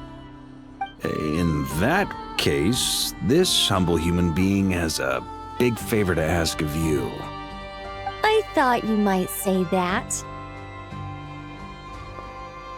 I'm sure Alice, in her great wisdom, sent you here precisely to help us in this difficult time, yes? Well, that has less to do with her wisdom and more to do with my power. Of course, of course. Well, the thing is, these elemental defenses we're about to build, I don't think it's a question of if they'll fail, but when. Durin's findings from his patrols make it clear that Dottore is constantly expanding his territory. First it was his lab, then the design bureau, and now this. It's not realistic to completely stop him encroaching on the rest of Nagrai. Rather, our goal should be to stall him for as long as possible. If Miss Sandroni's calculations are correct, well, they're the closest thing to certainty we have in this situation, so let's assume they are. Anyway, her calculations suggest that our best hope for victory lies in Miss Columbina's return. It's up to us to slow Dottore's advance and buy time for her to make a return. Are you asking me to help you with building the defenses? No. I'd like you to prepare for what comes next. When he eventually reaches us, we will have to fight him. You were an angel once and a mage now. I'm asking you to lend us your protection. Oh. Can I take it that you're triggering the terms you fought for during our three-way talks? Well, technically those terms were about protecting Mondstadt. But if you're happy to agree to the change in location, then yes, let's do that. You're cashing in on this much sooner than I'd imagined. Well, yeah. The way things are going, I might not get another chance. Very well. The mages have heard the knight's plea, and we will respond. To tell the truth, Alice and I had already discussed how we might help you all, so I didn't come empty-handed. I always like to be prepared.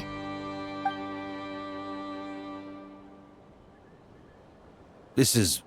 wow. Yeah. This is great. Seriously, thank you.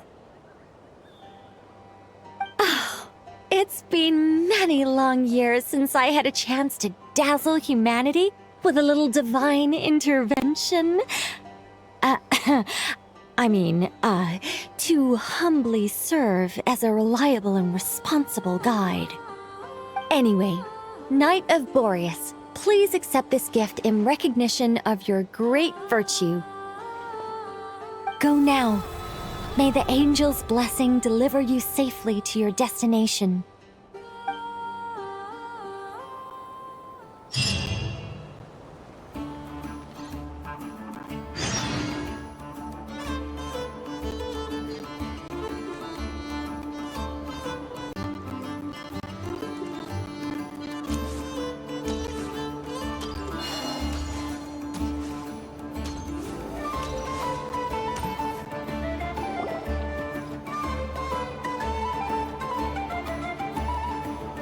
You're here. Sandroni! How are things going? Glad you asked. You two are about to become the first people to lay eyes upon my masterpiece. Or should that be the first person and the first, specter? Hey! Whatever. Come, feast your eyes on this. Wow! We've never seen something like this before!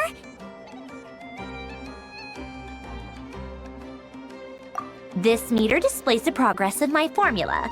Currently, it's still making the most important connections.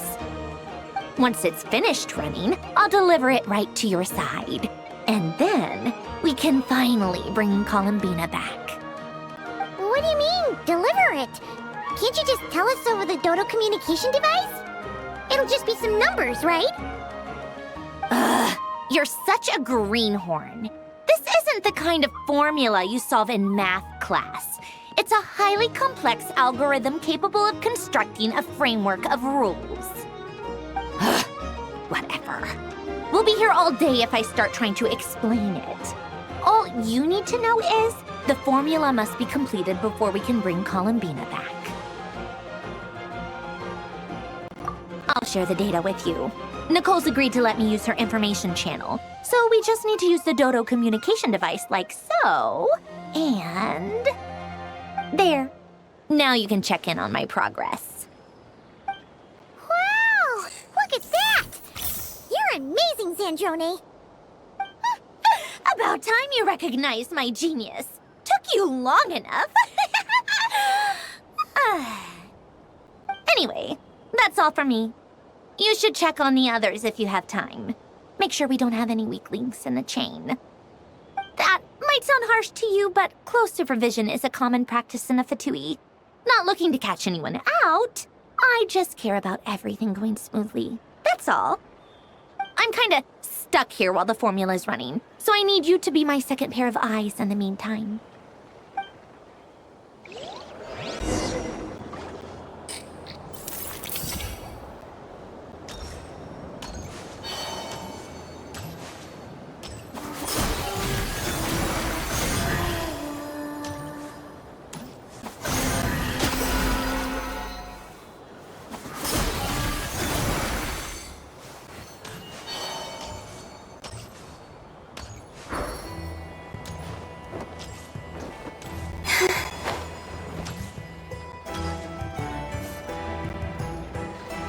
Thankfully, Miss Nicole has come to our aid. Nasha Town is now looking very well defended. Golden Flame. Yes, that's Nicole's power, all right. Based on the latest message from Grandmaster Varka, it sounds like they've reached an agreement. The situation should be more stable with her assistance. Everyone will have at least some degree of protection. Albedo! Durin! Hello there, you two. Are you well rested? That's good to hear. As per the plan, Albedo and I will be in charge of Nasha Town. As Dottoro's energy field expands, it's creeping ever closer in that direction. But we will do our best to hold our position. We fought side by side many times before, and always with great success. I believe this time will be no different. So don't worry about us. Focus on fighting Dottore.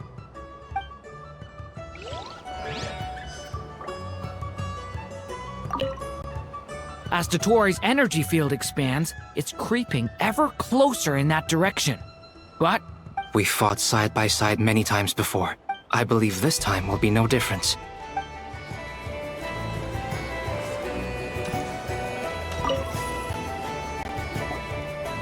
Traveler, Paimon, a pleasure to see you both. Twins! How's everything coming along? Fairly well, if I do say so myself. Personally, I am ready to confront Dottore head-on. Ooh, you sound much more serious than usual. To be honest, I am not usually fond of exercising my full strength. For one thing, it's hardly conducive to maintaining a low profile. Besides, I believe one should have the right to choose when to show their hand. I am conserving my strength until the moment of battle is upon us. Anything to boost our chances of victory. Seeing you get into the zone like this really puts Paimon at ease. Huh, Traveler? I consider it an honor to have your trust. Rest well. I look forward to seeing you both in your element during the battle.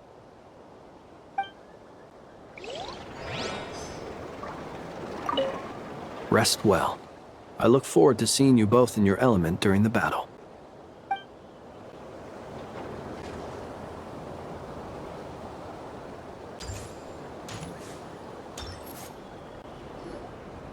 Yes, Miss Moonchanter? What are you staring at? You always address me in the strangest ways. Lady Moonchanter one minute, Miss Moonchanter the next. Yes, and? Are either of those incorrect? Not as such. It's just that I simply call you Nefer nowadays. Uh-huh. That's my name. What's your point? The point is I don't add any honorifics or titles. Meaning what? That maybe we're on friendlier terms now than we used to be. Is that how you see it? And I thought I was the one with eye damage. Never! Wilma! Paimon, traveler. Just swinging by to check in on you. How are things going? Did you manage to get some rest? Don't worry about me. I won't slow us down. And I give my all to ensure our victory. Ah, yes.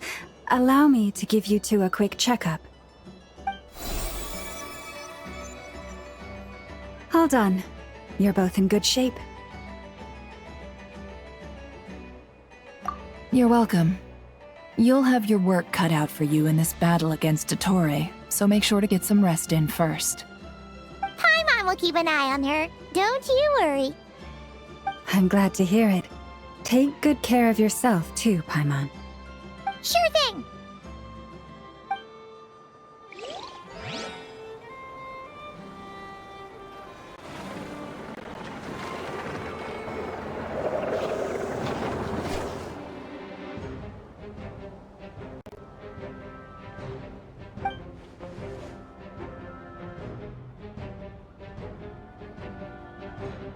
Here they come. That's quite a horde. As we expected. Get ready, everyone! Take your positions and prepare to engage. Let's begin. I'm at the ready.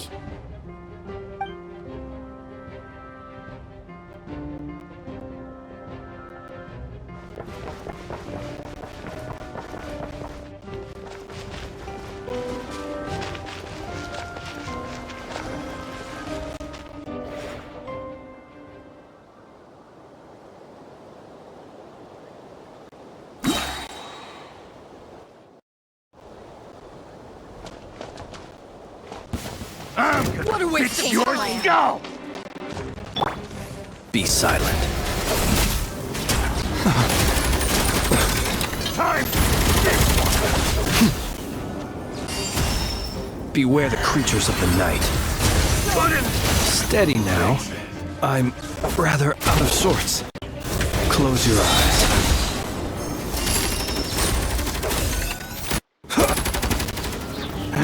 Another one? 5.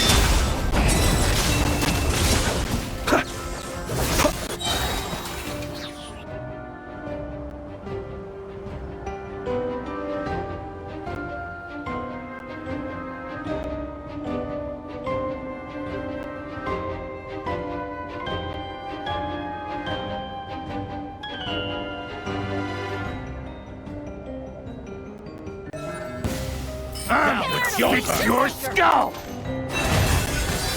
By the frost moon of old. These creatures cannot stand against us. Oh, fighting talk.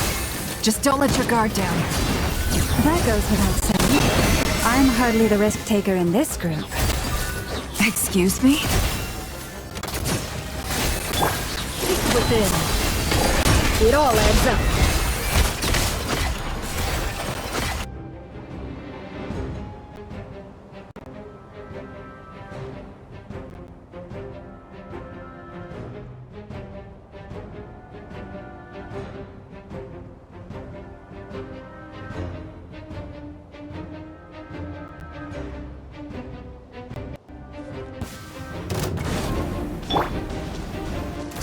Leave it to me! Decay! New life! Feel this ancient power. Then!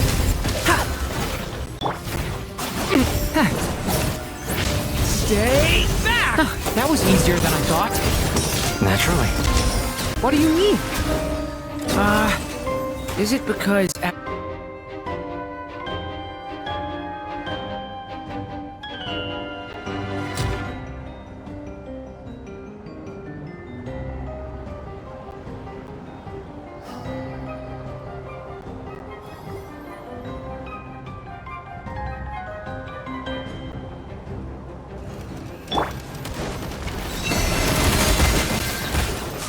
For the ever... People have always used fire to drive away wild beasts.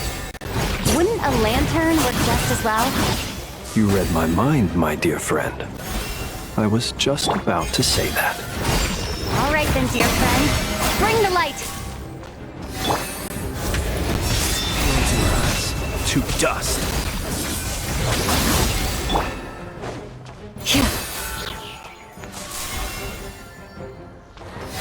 Lush as the moonlight.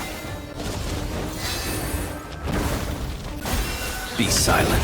Observe. To dust.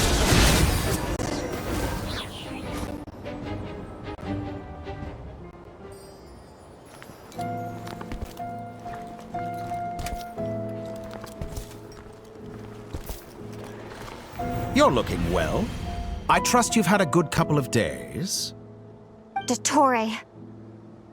It's actually a good thing, in my view. If the subjects of my experiment were to die prematurely, it would throw quite a wrench in the works. And so, I must thank you all for your resilience. We are no longer on the same level, but you are nonetheless worthy of my respect. A creator god should be merciful and gracious after all. And in any case, it is only right that before I end your lives, the world is informed of the arrival of their new god.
The experiment begins.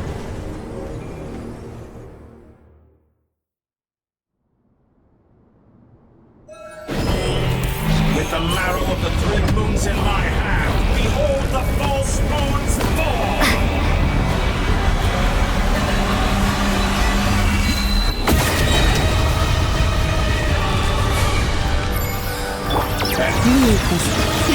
A grave transgression. You cannot face me!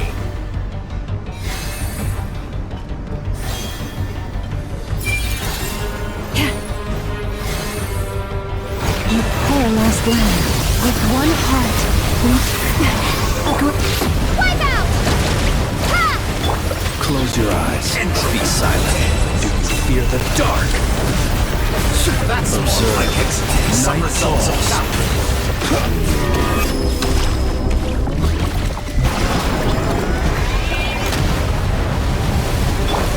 Receive my blessing. Be silent.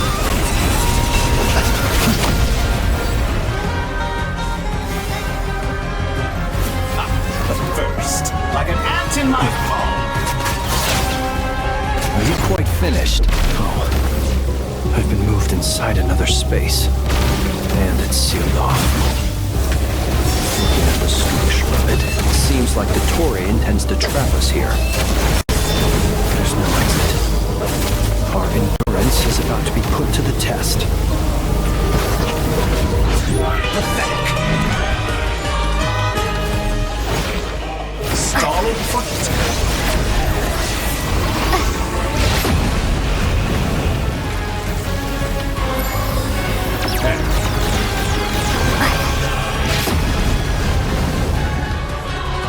Did you honestly think that would hit me? Perhaps you could try being shackled.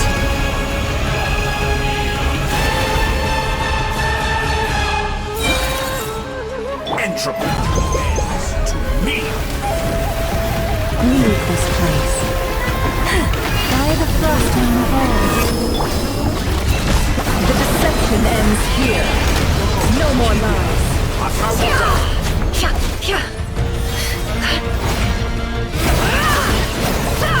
With the marrow of the 3 moons in my hand, behold the false moons fall!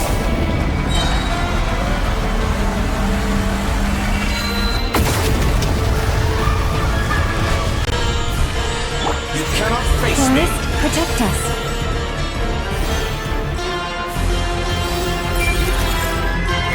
Tell me, where will you try scurrying off to next? Looks like Dottore has opted for a divide and conquer strategy. But we will not allow him to triumph.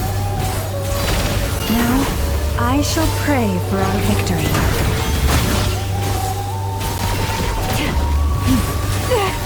I am being tested. Entropy. Try being more proactive.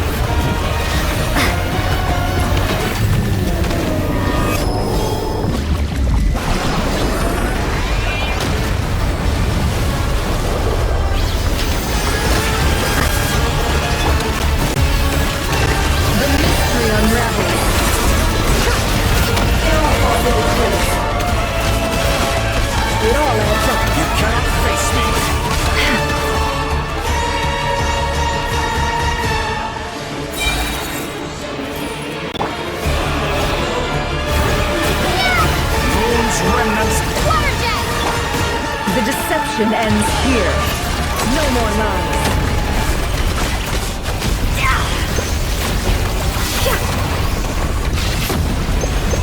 It all adds up. Did you honestly? Be annihilated, that which cannot stand against me. What's this supposed to be? A knockoff version of the space Columbina got trapped in? There really is no way out. We'll see about that, Dottore.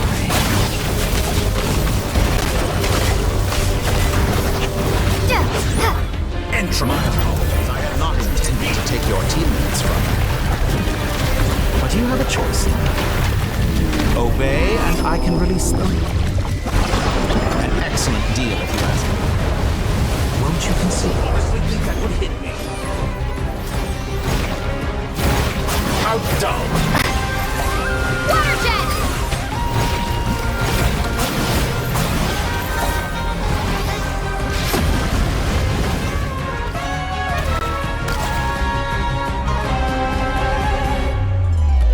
I'm aware you've been working on some little tricks to surprise me with, but it appears that none of them have come to fruition.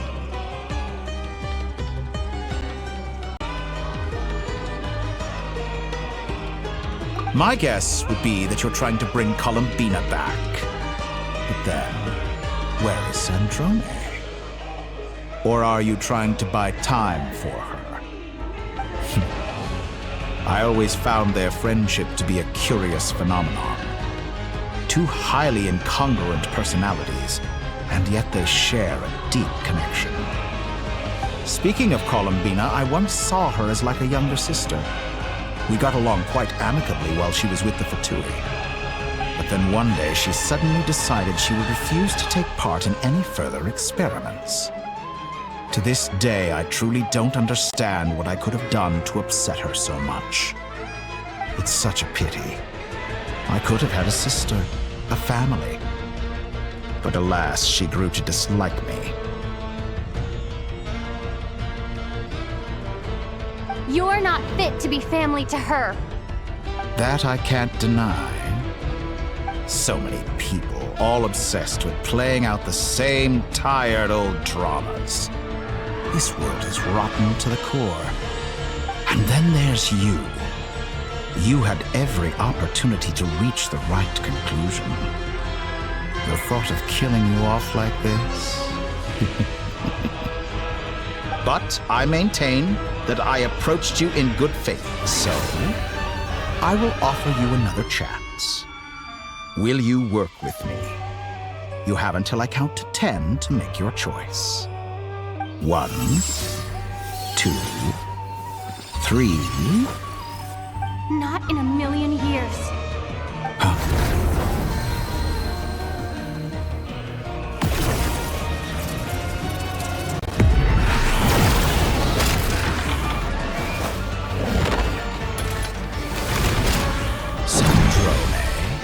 What a pleasant surprise.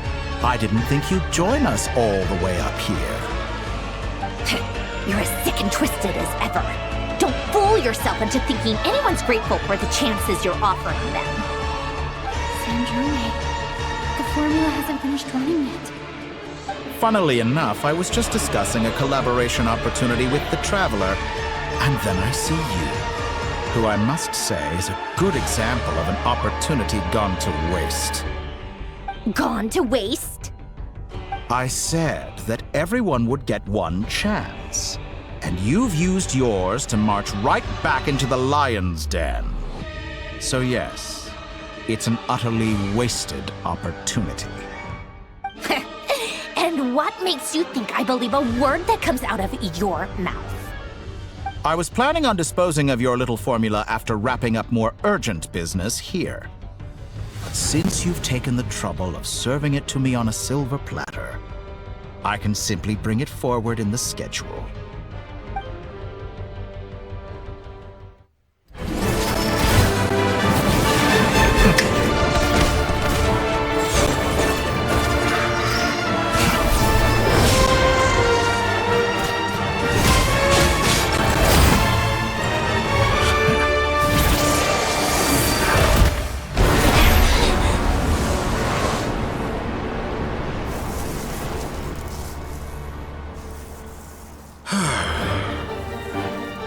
Is this your life's work? This piece of trash?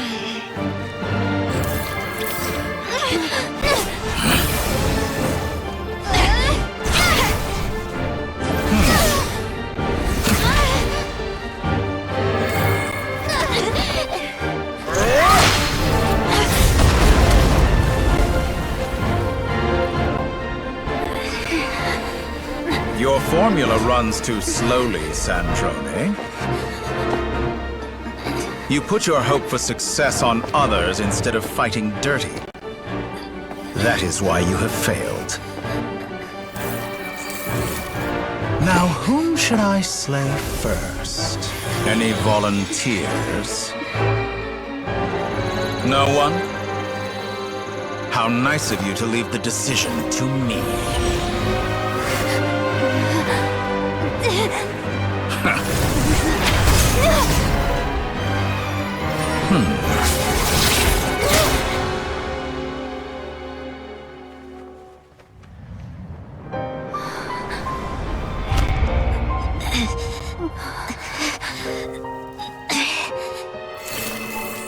Oh, how unexpected.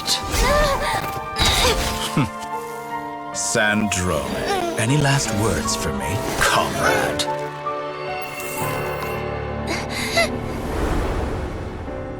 Is there anything you wish for? Not really. But I've always known what I don't want. Go to hell, Dottore.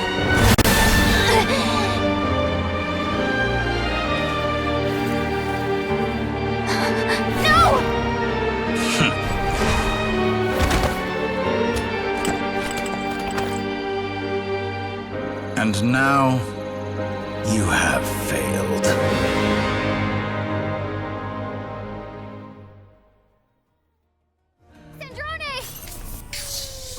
Now you see how fragile mechanical contraptions are.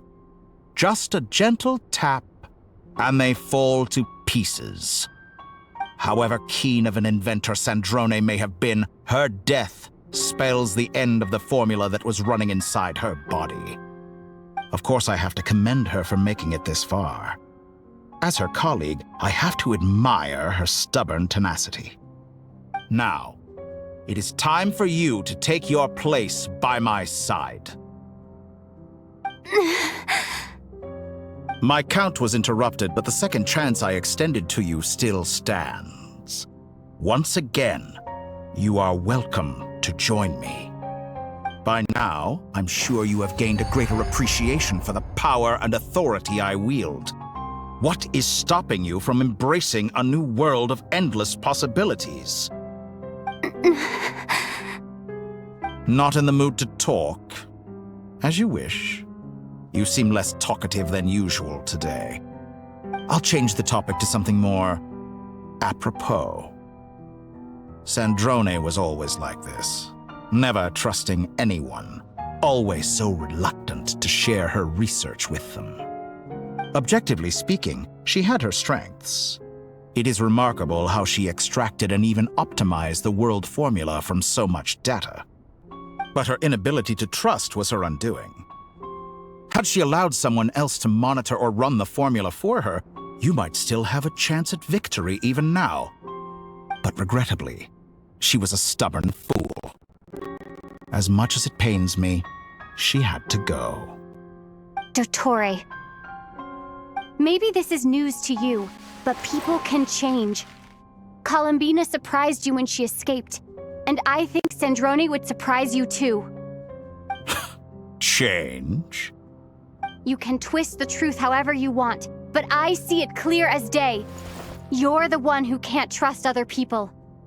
Is that how you see me? By this point, what can you hope to do about it?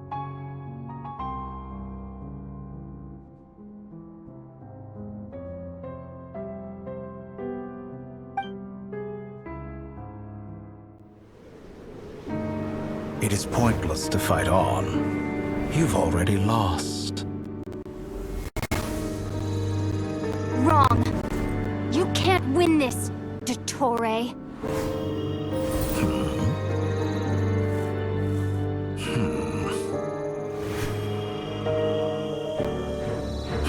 What?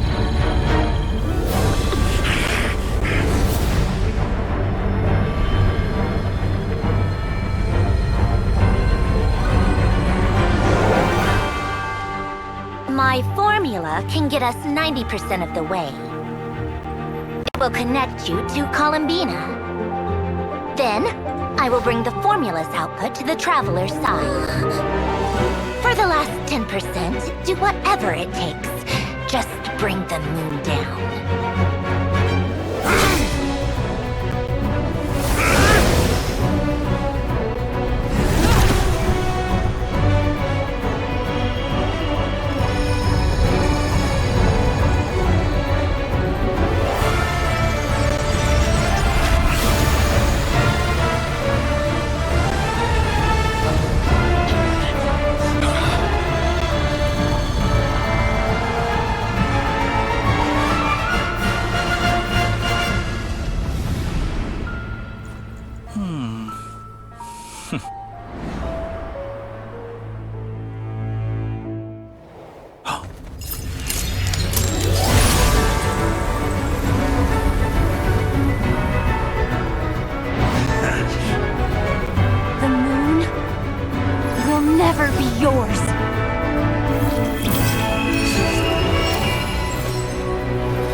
I turn my body into moonlight and pour it over Nodcry.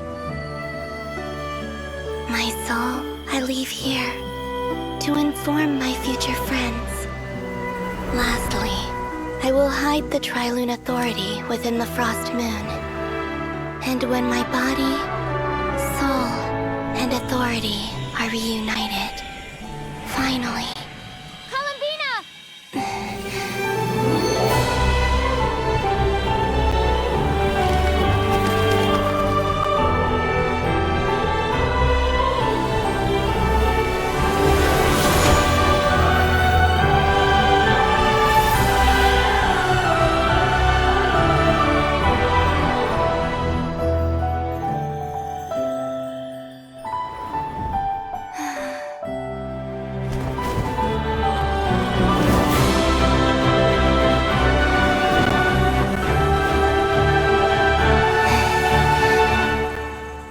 been too long. I'm back.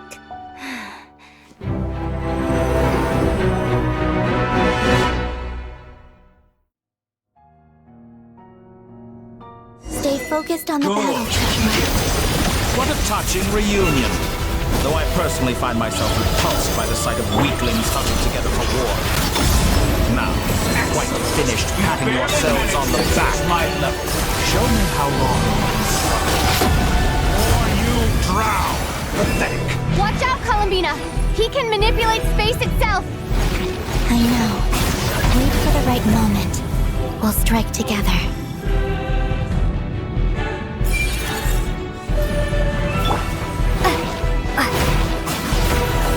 Entropy. Bombs away! Me.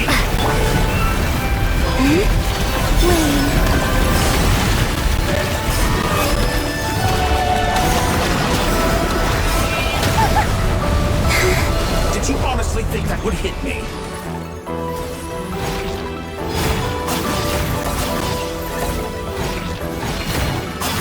Moon's remnants.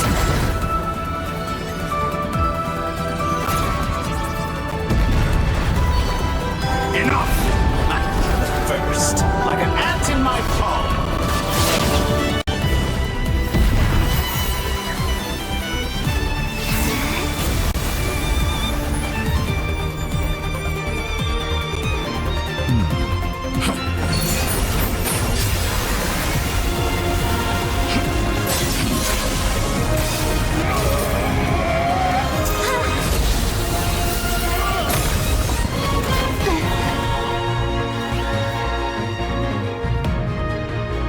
Grant you the new moon's blessing. The new moon shines upon you. I am growing weary of your stubborn... It's over, Dottore!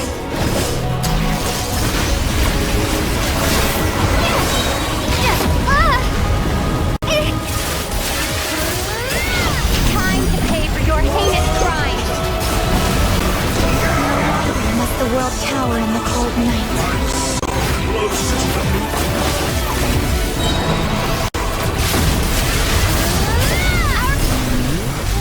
Let the moonlight dispel the darkness. So you wallow in this rotten, decaying world! Everlasting as the moon. So close. I'm so close to the new world.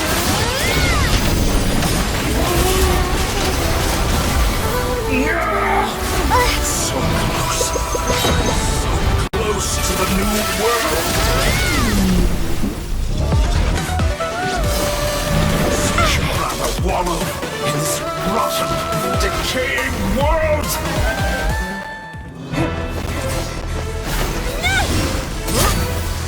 Willfully blind. How can you be so satisfied with your fate?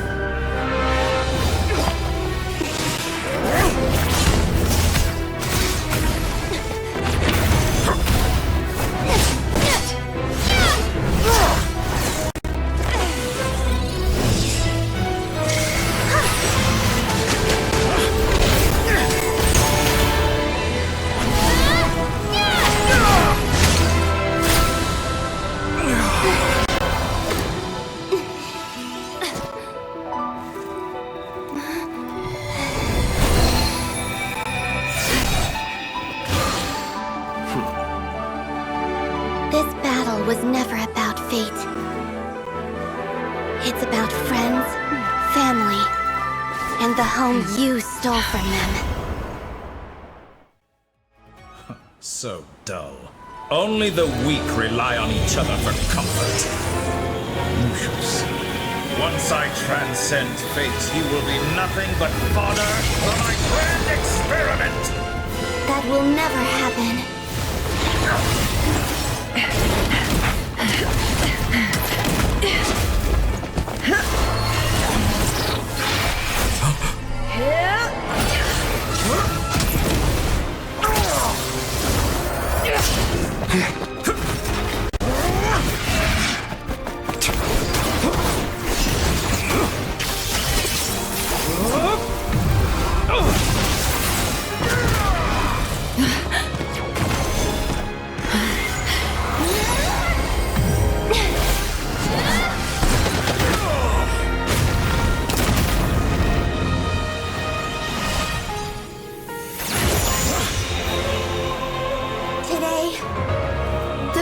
I touch this world once more!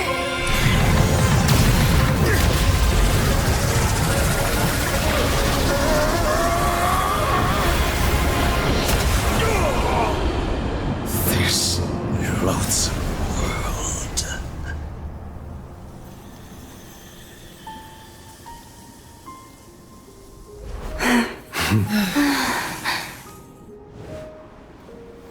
No. This world is our home.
No, you're doing it wrong.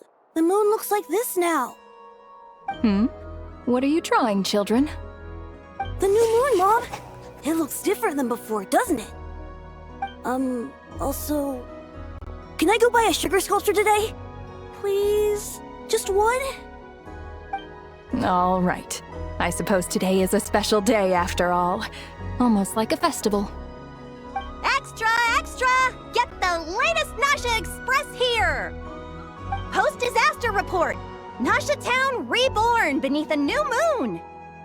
The voyage begins today! The future looks bright thanks to the League. Want a copy? I knew things would be different, but I didn't think that would include the moon. They say a new moon goddess has been born. A new moon goddess? Who's saying that? The Frost Moon Scions? I guess so. I'm not too clued up on the details.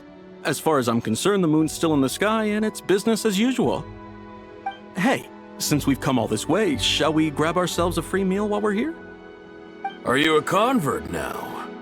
Or are you just here for the free lunch?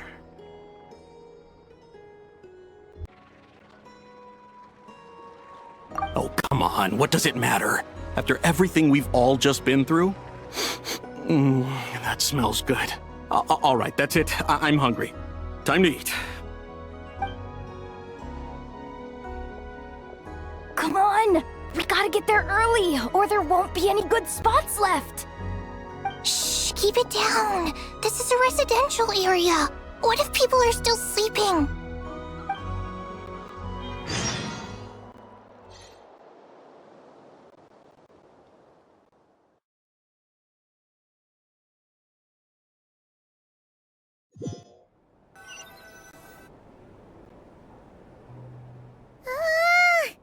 Why is it so noisy outside? It's okay. Paimon was pretty much awake anyway. It's been so long since we last had a chance to relax, huh? Feels like time is moving slower than usual. What about you? Did you rest well? Still winding down from everything that's happened? Or are you wondering how our friends are doing? Or is it about what Dotori said to you?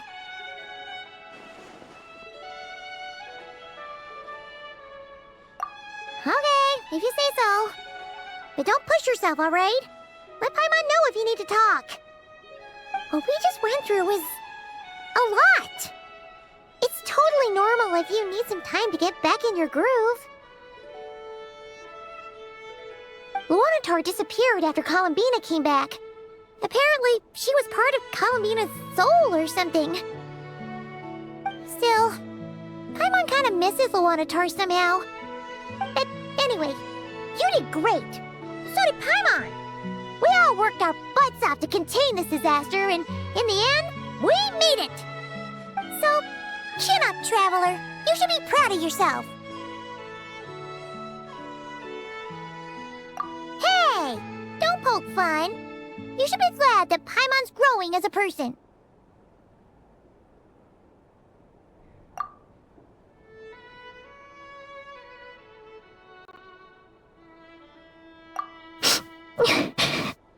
Paimon didn't think you'd mention it. You have no idea how anxious Paimon was. She was worried sick about you.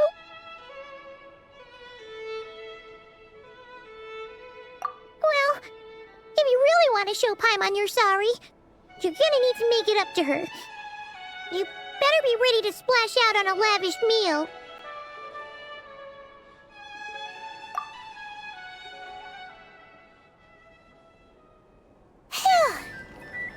Okay. Paimon's full now. Huh? Oh, well... Hey there, Traveler and Paimon! Good morning! Morning, Yehuda! Here for some breakfast? Oh, I've already eaten. Just need some water. I was mostly worried you might forget what day it was today. So, I came over to remind you.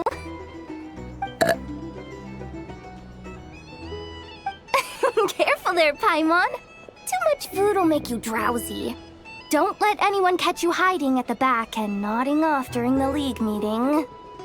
You should probably be saying that to Aino. She's the baby of the group, if anyone. True. You know, I'm surprised that all these competing groups are actually coming together to try to solve things together. Definitely a first for Nodcry. Well, nothing like a region-wide calamity to bring people together. After that, surely even the most self-interested people have to realize that going it alone isn't worth the risk, right? Try telling Boss Neff that. She's not exactly convinced that people are gonna get with the program. Really? But if she's so pessimistic about it, why'd she agree to be the Curatorium's representative in the League? Probably 'cause even though Unity sounds like a pretty far-fetched idea, the benefits it would bring make it worth a shot. I think things will work out, though. I swear, Nodcry feels like one big family now with everything that's happened. More than it used to, anyway. Paimon's with you on that one. And it seems like plenty of other people agree, too. Just listen to the bustling streets. All right. Everyone's been rebuilding these last 2 weeks, and the evacuees have been coming back in droves. Life's slowly returning back to normal. Which means my workload's probably gonna shoot back up. Were you about to head out? There's still some time before the ceremony begins, you know. Yeah, we were gonna take a stroll around the square and say hi to some friends first. Sounds good. See you later then.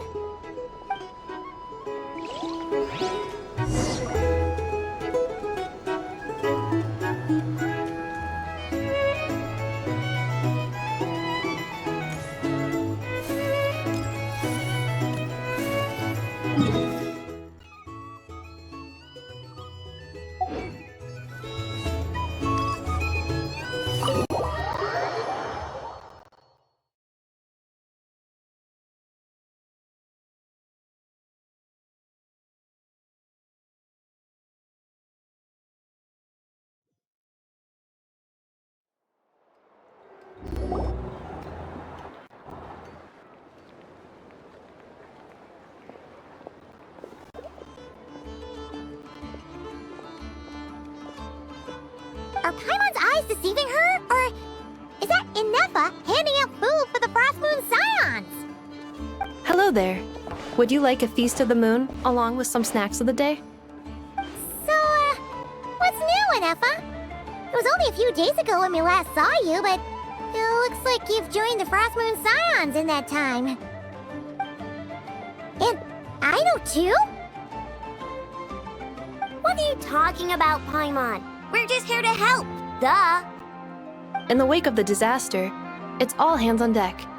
We responded to Lama's request for support. At times like these, the smallest good deed can inspire others and help them through the hard days ahead. And we're using eggs and heating tubes to make that a reality, in true Krumkake Craft Shop style! Enough! Did you hear that?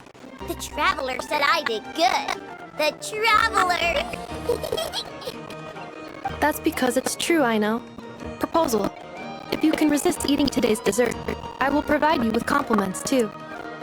No way! Wow, that proposal got shot down quickly. I need something to get me through the hard times too, you know.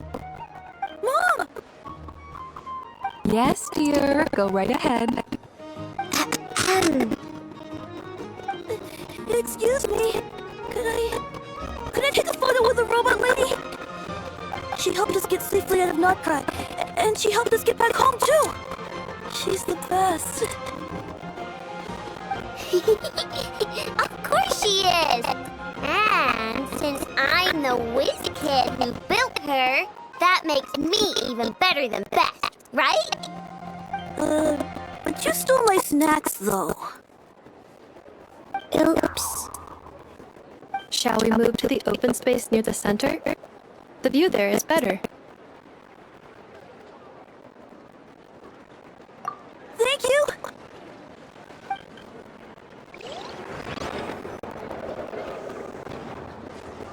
Aren't you the better pick for this job, Flint? You underestimate yourself yet again, Master Ilua. Not at all. I rarely come by Naja Town. I don't know any of the big shots here. All in good time. Socializing is a step-by-step journey. But you're much further ahead on that road, aren't you? You're not seeing the full picture. You know the truth now. My friends do not understand my habits. There is no question about it. The Lightkeepers need a representative in the League. Someone who is upright, cares about other people, and can realize their self-worth through group action. You say it like you wouldn't make the cut. I am most flattered that you think I would. Sigh a little less, Master Ilua, and have more faith in yourself. All the Lightkeepers agree that you're a very promising young man. That is precisely why Starshin and Nikita felt safe delegating such important work to you. I'm sure we all also agree that we would sooner die of dehydration than manage to wrangle anything out of you in a discussion. My apologies. I am not in the habit of bringing water with me when I go out. Whatever. I'll take the job. By the way, who else is part of this? Oh, it's quite the who's who of Notcry. There's the Moon Chanter of the Frost Moon Scions, the boss of the Curatorium of Secrets, a representative of the Voynich Guild, and even someone from the adorable Krumkake Craft Shop. I'm sure you will find speaking with them to be a genuine pleasure. If you say so. I've never done this work before, so I'm honestly a little scared of making mistakes. But I'll do it. Not only is it our duty as Lightkeepers, but because I want to make Notcry a more welcoming place. An admirable attitude to take. The beacons are lit, Ilua. We're but one step away from breaking through the blizzard. We have the chance to band together and build our shared homeland into an Elysium. This is unprecedented for Notcry. An opportunity not to be missed. Yeah. You're right. I'll do my best. Quite a few familiar faces have arrived. Let's go, shall we?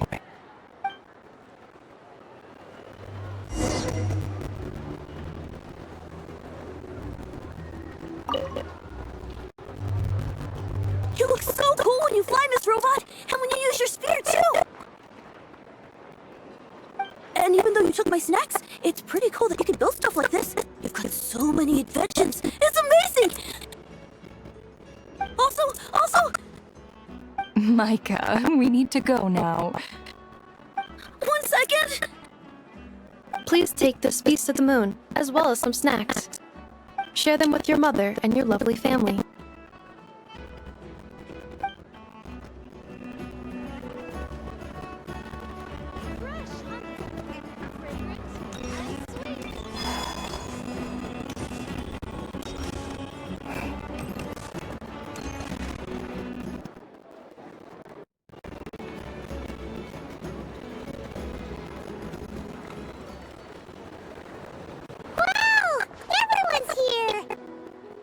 You seem well rested.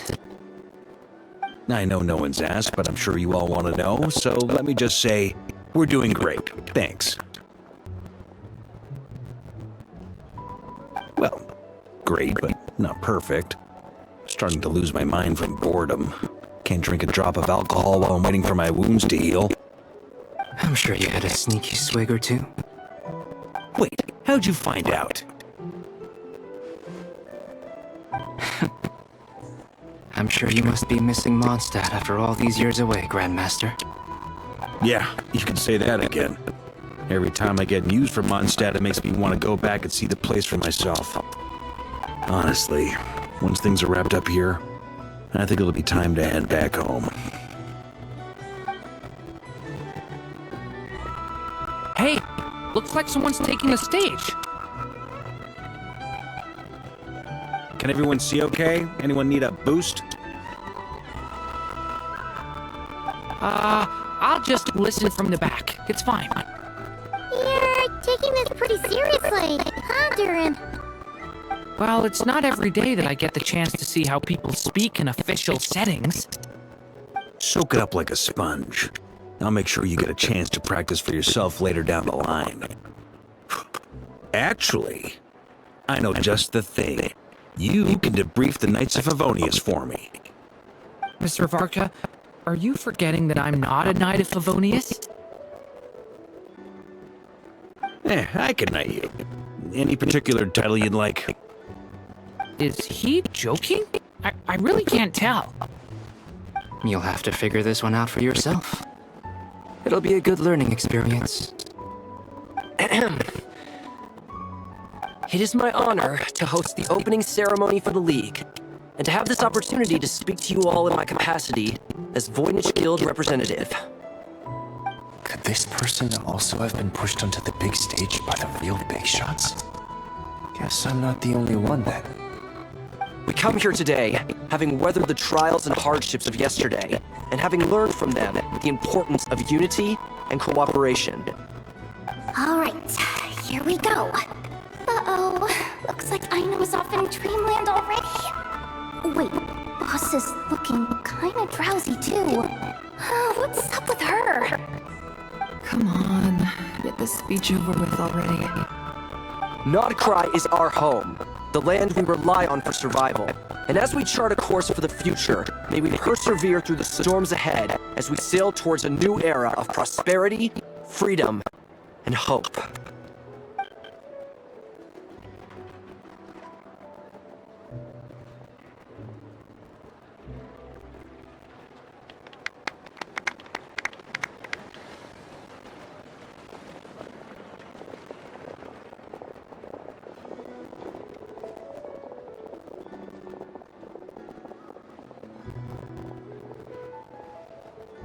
Looks like we'll have more opportunities to travel in the future. I'm sure you'll cope, Lady Moonchanter, given how fleet of foot you are. Unfortunately, I suspect I'll be too busy at the Curatorium to act as your host. We have a busy schedule, not to mention an international network of contacts to manage. It'll be all right. I'll just check your schedule with Yehoda well in advance. And if she's not available, I can simply ask Ashru. You... So giving my employees extra workload isn't enough for you? You're really going to drag my cat into this too? I thought you'd approve. Aren't you forever increasing your employees' workloads? That's a bold statement. Are all the Frost Moon Scions feeling more audacious now that your moon goddess has returned? Columbina's return has brought joy to all who care about her. That includes both you and me. As for the Frost Moon Scions, we are learning how to thrive independently, without relying on the moon goddess. It is up to us to make our home a more livable place. Joining the League is one of the steps we are trying towards that end.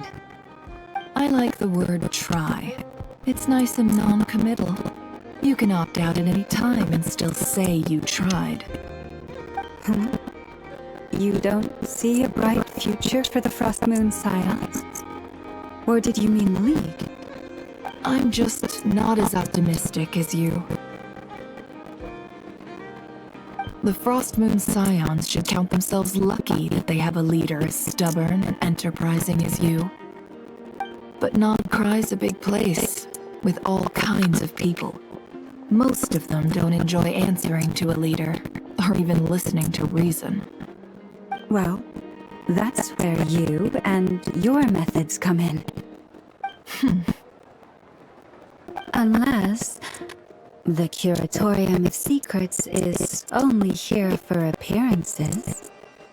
For now, yes. And that won't change until this venture becomes worth my while. What would make it worth your while? Getting out more than I put in.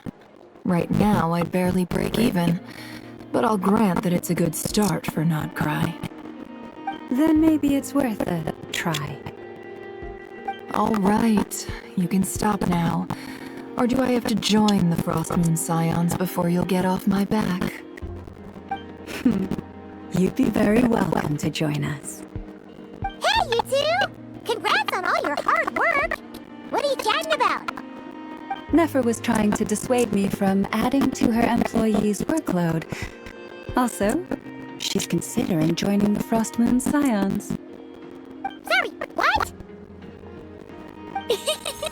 Your conversations are always the most interesting.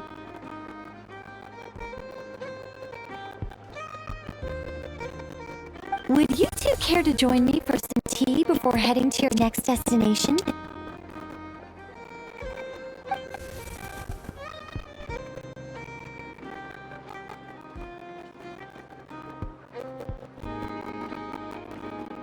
Nicole? Wait, where are you? Aren't you gonna show up today? Sadly not. I'm otherwise occupied right now. I'm sorry, Paimon. I can hear how disappointed you are. If it's any consolation, let me say that how things appear on the surface is a far cry from what they are at their core. Perhaps you'll feel better if you focus on the fact you have a special line of communication with the great mage herself. Okay? Has something happened? No, or not yet, anyway. Well, that's not ominous at all. Not for the time being. Just think of this as a general check-in to make sure this communication system is still running smoothly. Besides, it's good to chat once in a while if we want to maintain our friendship. You could have just said so. Paimon got all worked up for nothing. Still, the best friendships are built through face-to-face interaction, you know. It's never gonna stop being weird having tea with you when you're not there and just talking to thin air. All right, fair point. I'll bear that in mind for next time.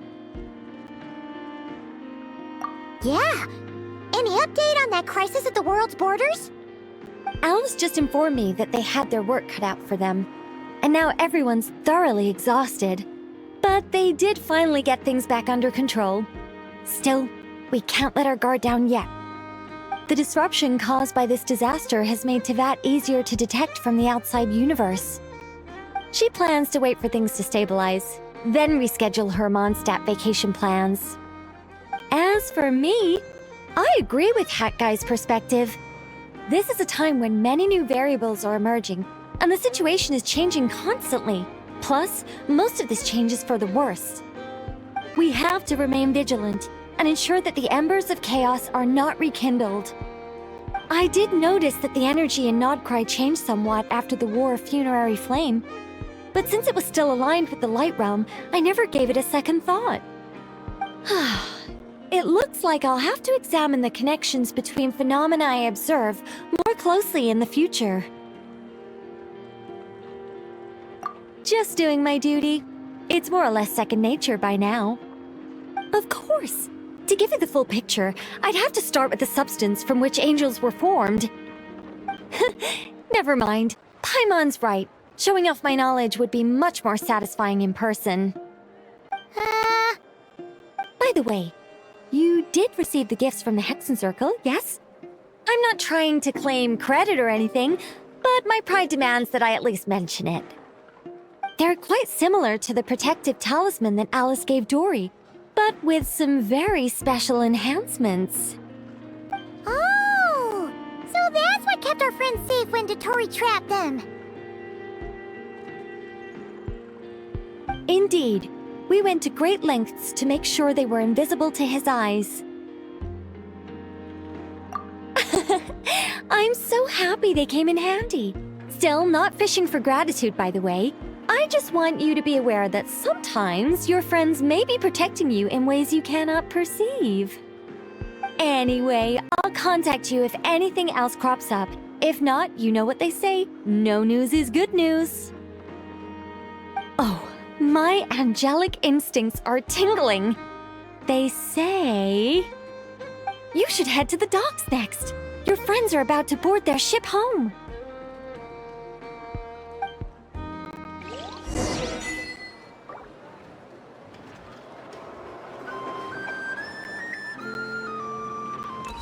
Time for a People here? This place looks perfect.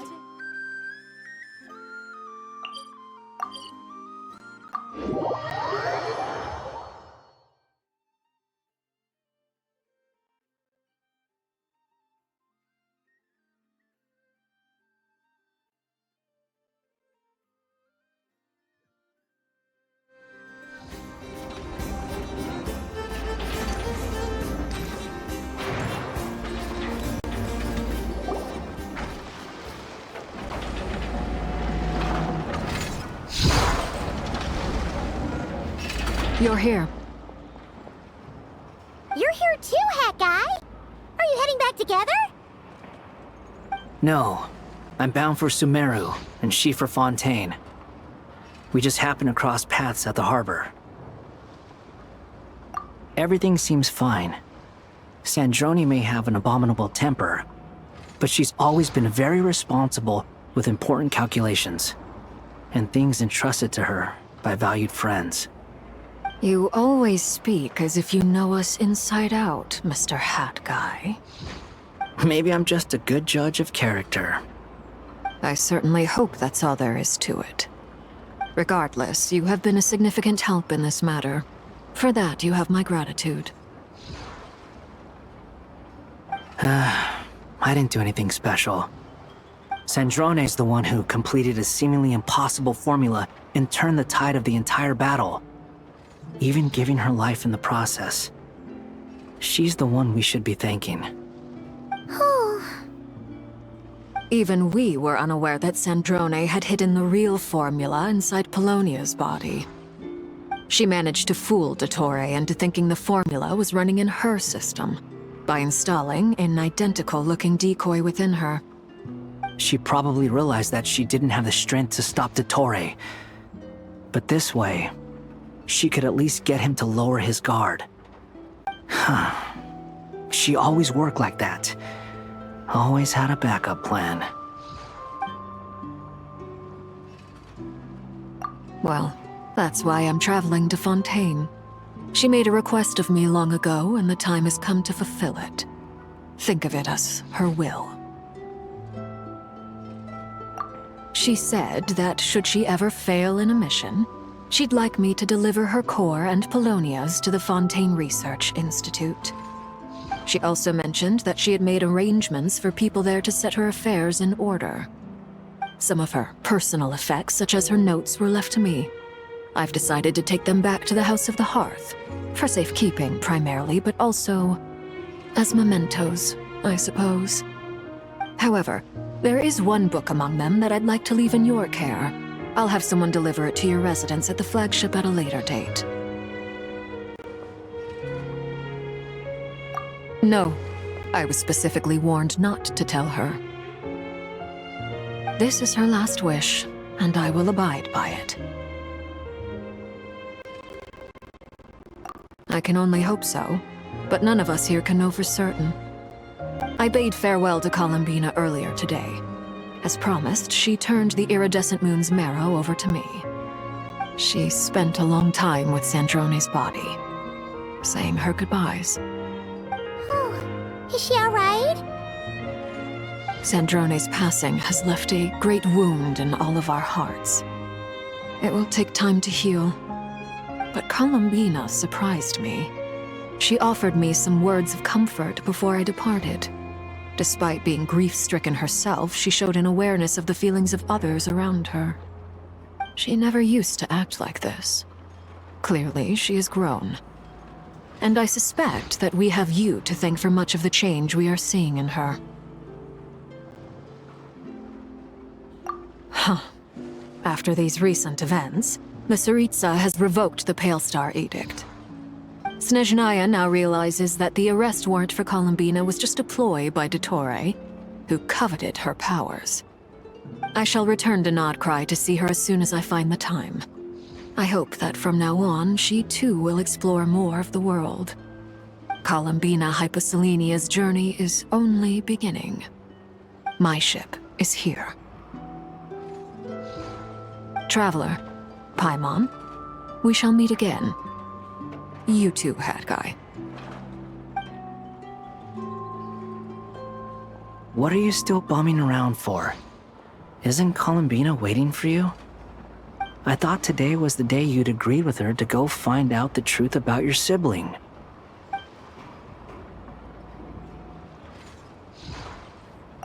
You're afraid you won't like the truth when you see it. Well, this is new. I was starting to think that nothing could scare you. Don't say that! Wouldn't you be if you were in this situation?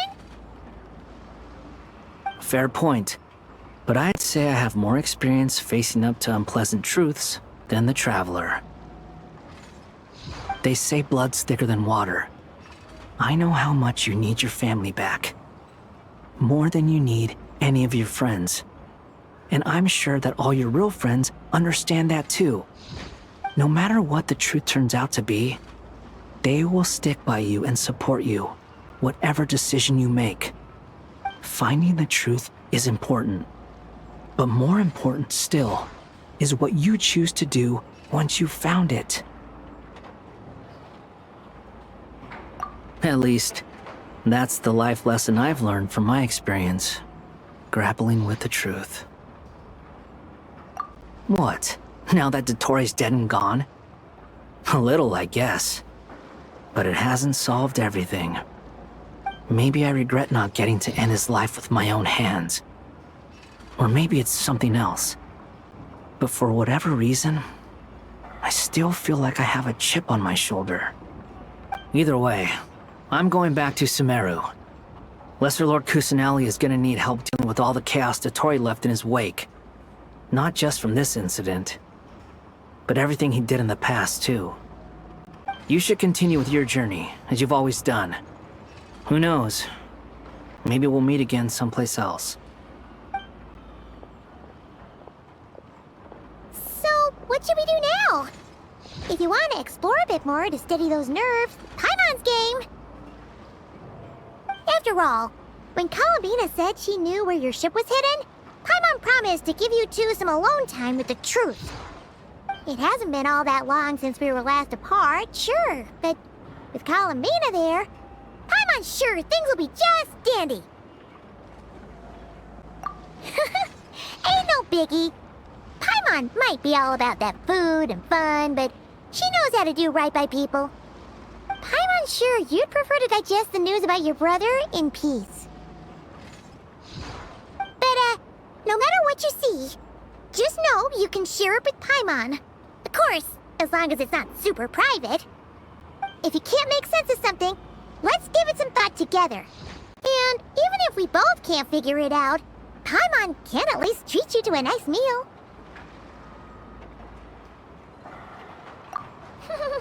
Glad to hear it. Feel better now?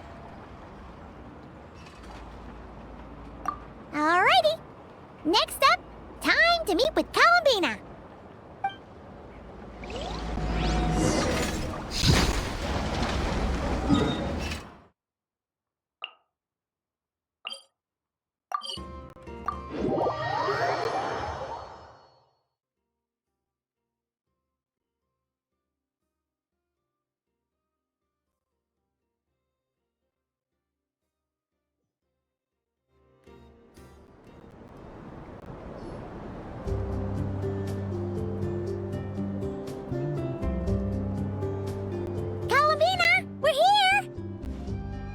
Can't quite believe we're meeting out here.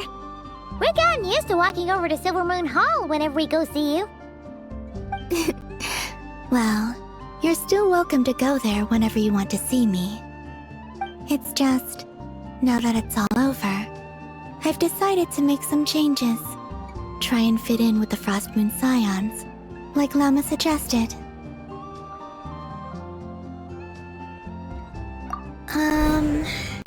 The older generation are still timid around me. They don't dare get too close, and they bow their heads when I walk by. But things are much better with the children. I see more curiosity in their eyes. Hopefully, by the time the next Moon Prayer Night comes around, I can enjoy the festival with them as myself, without having to pretend that I'm only dressed up as the Moon Goddess. You'll do fine, Columbina. Paimon's sure they'll realize you're super nice once they get to know you better. You really think so? When we first met, you thought I was a little up in the clouds. We were just starting out then, come on! So Llama told you, huh? I'm only teasing. I know that I have you to thank for pulling me back down to solid ground. It feels good to finally stand firm on the earth where I was born. Oh, that's great!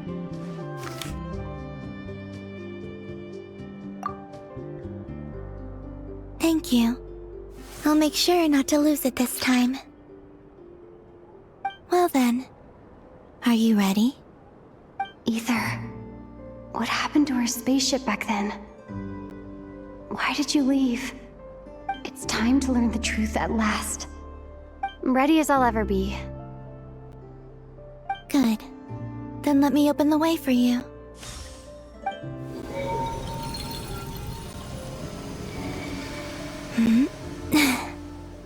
Where does this lead? To our shared destination. Huh? Do you remember me telling you about my missing prologue back when we just met? I said that my story began on the moon. But while I was inside the moon's reflection, I realized that my prologue was really hidden in the future. I just had yet to discover it at that point. The story of the time before I was born was in fact the story of my distant future. It's truly fascinating. But when I obtained the Trilunar Authority and returned to our present reality, I sensed something I hadn't expected. Your prologue. So you mean... Yes, your spaceship. All this time, it has been hidden on the Frost Moon, which lay beyond the sky.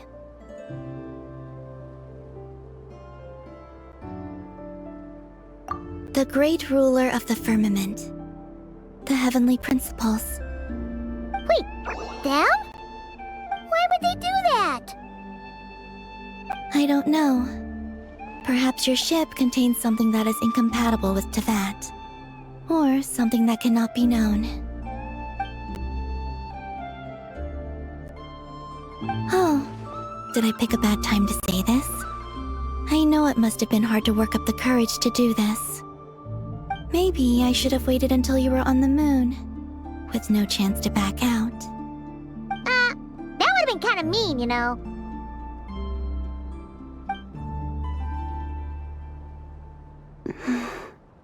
Take me there. Oh? Whatever is hiding in that ship, it belongs to me and Ether. Those memories belong to us.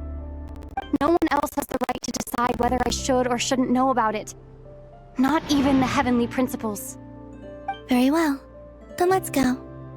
You two take care, alright? And don't forget to come back soon! Rest assured, Paimon. We will. Traveler, after you. Thinking about the story that we'll find hidden on the moon? Yes. And hoping that it has a happy ending. Stories like that don't exist, you know? You don't believe in happy endings? I don't believe in endings.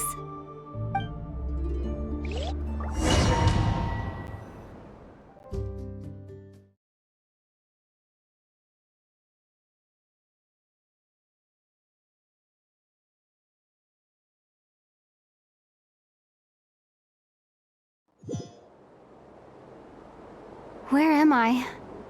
This is the pathway I built between Teyvat and the Frost Moon. The moon is very far away from us, so it could be a long journey.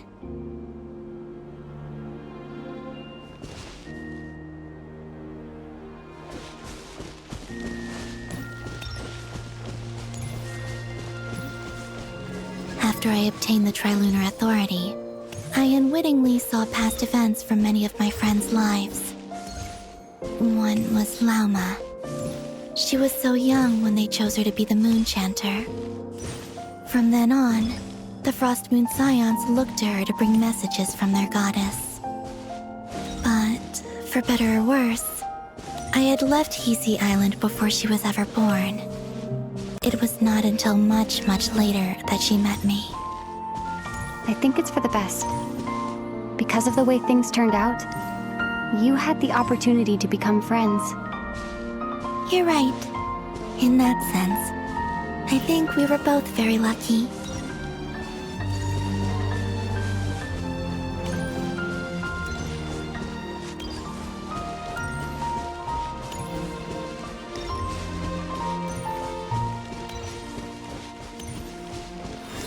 Oh, and about that mage, Nicole. I only recently learned that she has lived in Teyvat since the time of the Three Moon Sisters.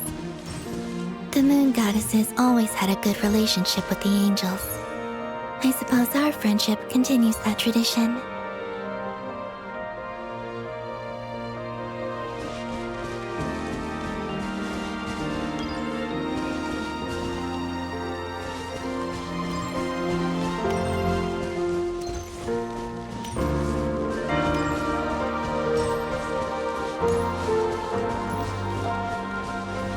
And then, there's Sandrone. I never knew that much about her, beyond the fact that she was created by someone called the Lord Artificer. She, too, suffered for a long time before joining the Fatui.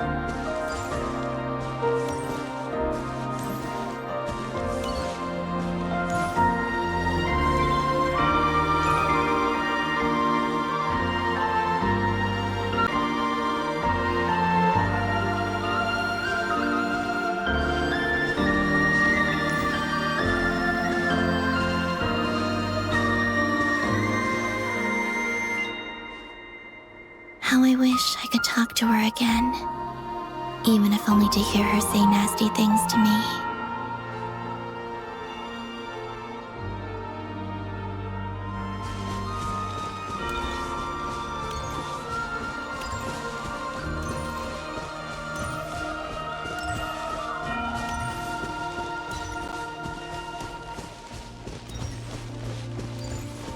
Also, I saw your sibling's story. I'm afraid I didn't see much. It seems that he rarely came to the surface. where the moonlight shines. But I did notice that back when you first set out on your journey, he would often appear nearby, gazing at you from afar with a guilty look in his eyes. Ether. Let us speak no more of the past. I probably shouldn't reveal so much about my friends. It's not my place. Let the moonlight carry us forth. We are very close now.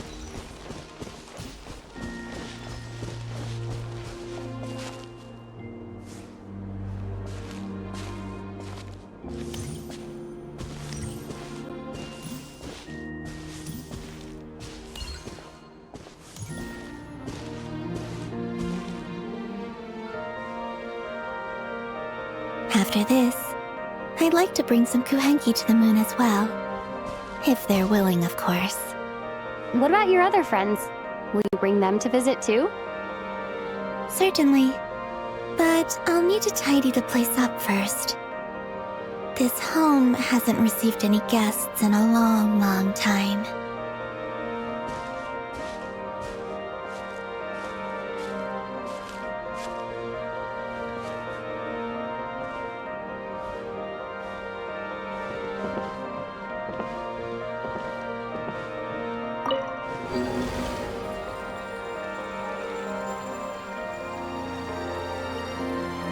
I remember writing something similar with you on Moon Prayer Night.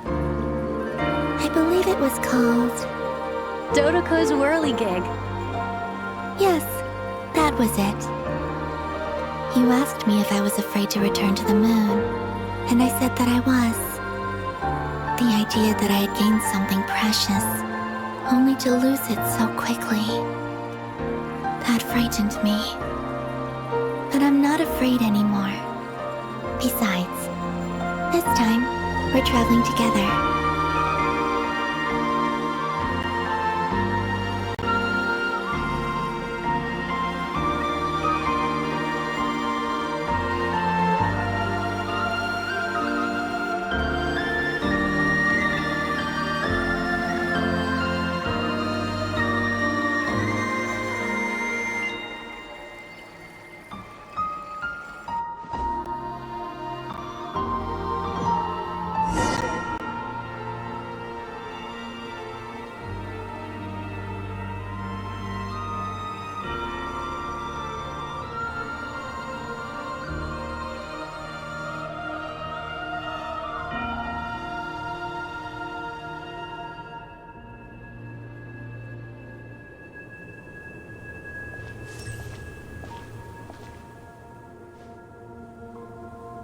We're here.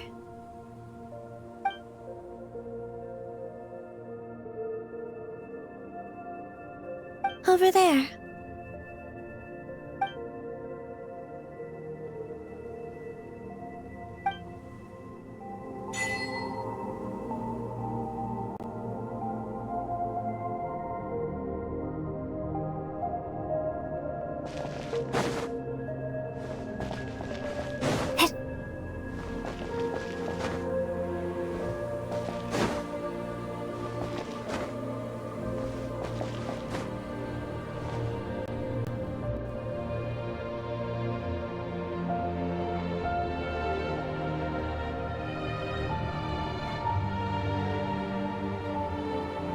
Our spaceship.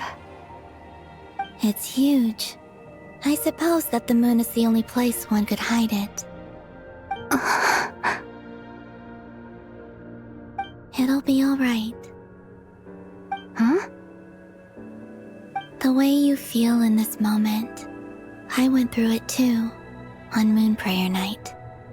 The door was right in front of me, but I struggled to find the courage to step through. Solitude for me once meant living a life in which even I was absent. Before I met you, that was the only life I knew. But that night, solitude meant throwing away the life I had gained after meeting all of you. Columbina. Go. Retrieve the part of your life that was once lost. Trust me, you will lose nothing by doing so. Look, Teyvat is right there. All of our friends are down there, waiting for us. You're right. Thanks, Columbina.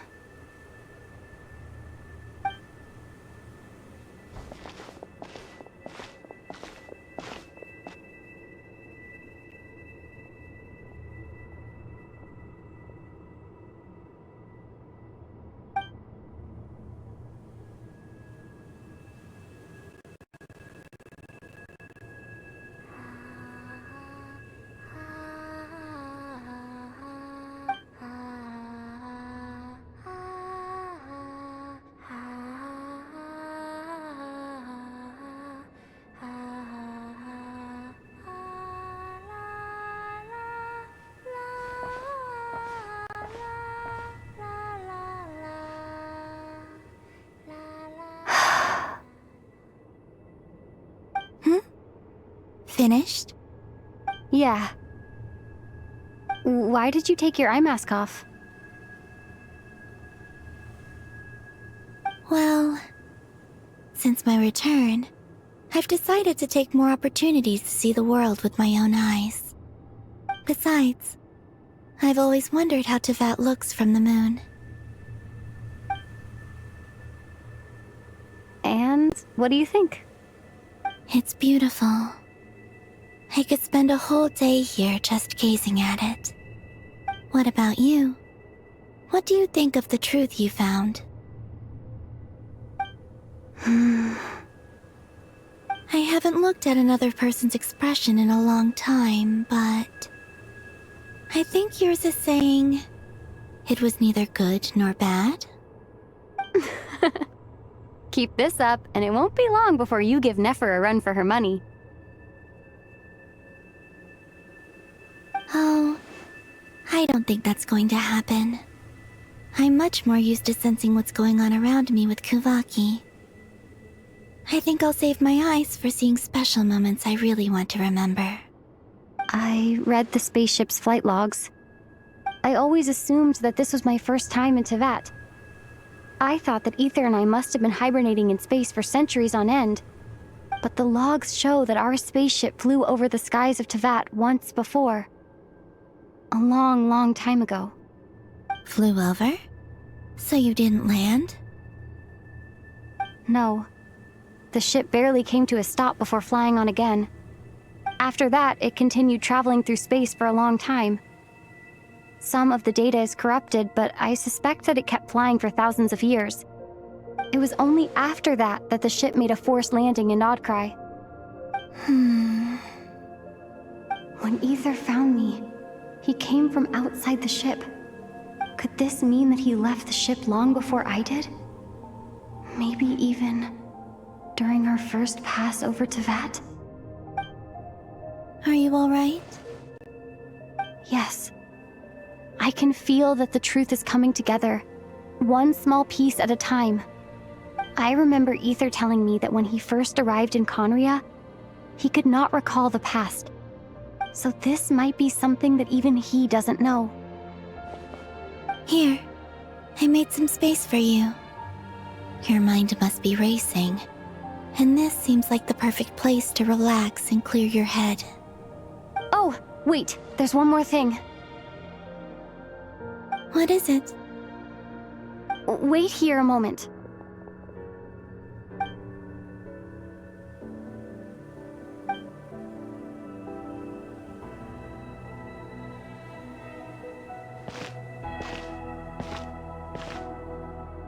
Hey, Columbina.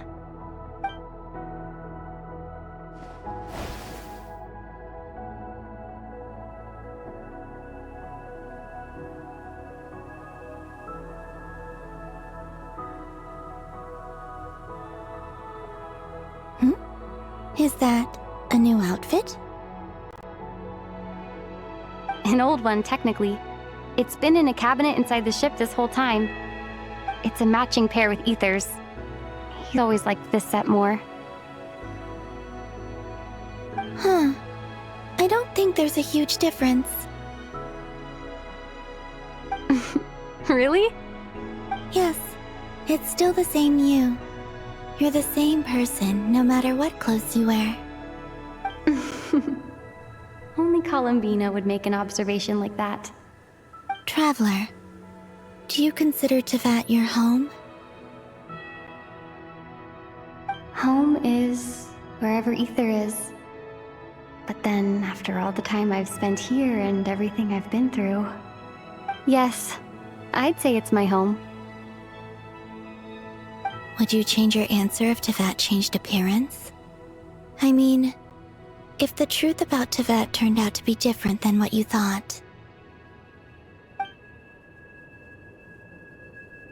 I don't know.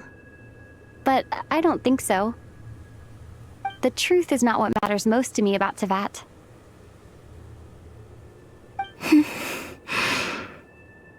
When I was first born, I longed for a home.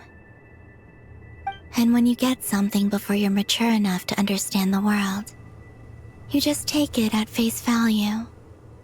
I thought that a home was a transaction. You give me what I want, and I'll do the same for you. But you and your friends taught me what a true home should look like. You never asked for anything, yet you gave so generously to me. That's because your friendship matters to us. It was worth it. In the past, I thought that my birth in Nodcry must have been a mistake. But after journeying to the distant past where the story began, I realized that it was I who chose Nodcry to be my future home. Now, I am glad that I made that choice. I'm sure your friends are just as glad. In fact, I intend to make the same choice today as I did back then. What do you mean? Well, I've given the Eternal Moon's Marrow to Lauma, and the Iridescent Moon's Marrow to Arlecchino. And now, I shall return my Kuvagi to Nodcry again, that it may continue to protect my chosen home. Wait, but what about your body? Oh, are you worried that I'll disappear again? I won't. Not this time. The Frost Moon has now entered the fall sky, and I am the Trilune Goddess. I am only returning to Nodcry the part of me that it needs. I am giving what I can, because my home is worth it. Oh, and I have something for you, too. For me? Yes. Come closer.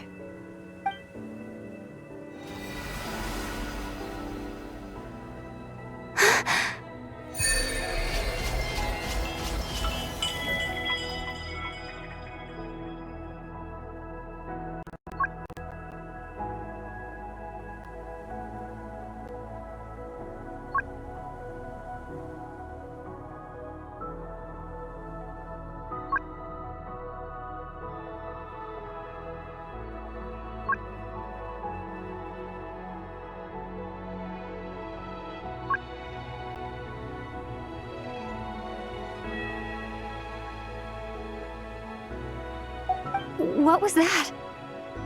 I lifted some of the restrictions this world placed on you. I trust this will help in your future adventures. My power.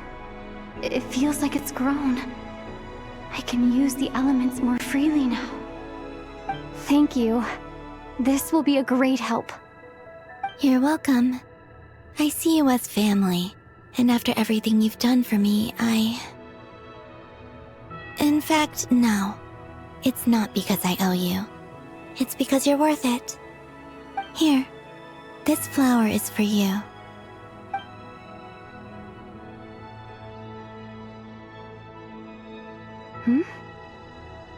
Isn't this a moon prayer blossom? Yes. Don't worry. You will never see these flowers lose their color again. I'm finally discovering the joy of giving. How I wish I'd learned this sooner. Hey, better late than never. What are you thinking about now? Why don't you take a guess? You get 1 shot. I don't think I'll get it in one guess. but I'm sure it's a happy thought. That's kind of a sneaky answer. I can't say you got it wrong. Down into that, the moon seems so far away. I felt it might always lie beyond my reach. But on the moon, everything feels so close by. The haze that once enshrouded the skies has finally been dispersed. I feel like a traveler on a winter's night, starting a new chapter in my tale by the warmth of a bonfire.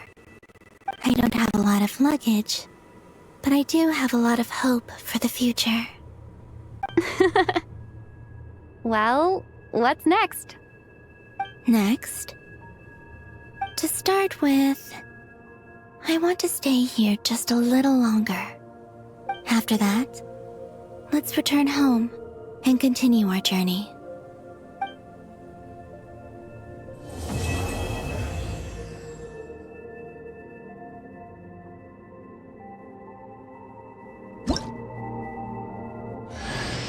These clothes bring back so many memories.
The journey goes on, for you and for me.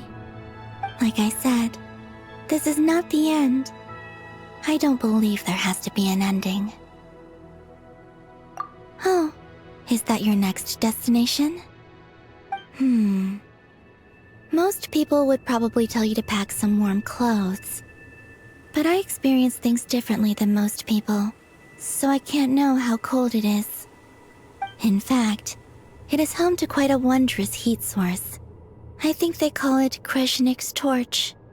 Every city in Snezhnaya is built around one of those. I sensed the energy it gave off as I was passing by on a railway train. It felt grand and distant. I also recommend the Korolievsky troupe in Snezhnograd. They give performances quite regularly, and entry was free for harbingers. I liked them a lot.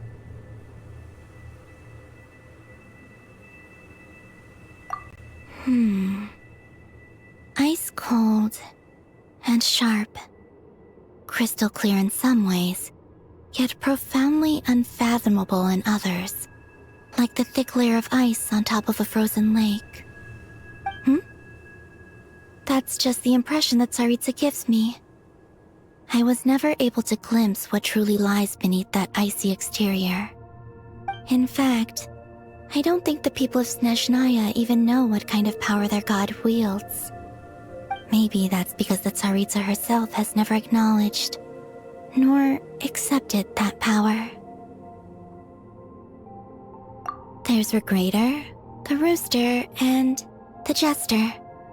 Between them, they control a lot of what happens in Snezhnaya, but I can never wrap my head around how exactly power is split between them. I just know they are each responsible for many specific domains. I noticed that the rooster and Regrator often appear to get along on the surface, while working against each other in secret, and theirs is not a friendly rivalry. But I wasn't particularly interested, so I tended to keep my distance. Now that I think about it, the term Mistelton often seemed to come up in connection with Project Stuja. Once things settle down in Notcry, I'd like to explore the world beyond Snezhnaya. You've told me so many stories about the other places you've been to, and all the friends you've made there. I'm curious to visit those nations and see them for myself. It would also help me learn more about the journey that has made you into the person you are today.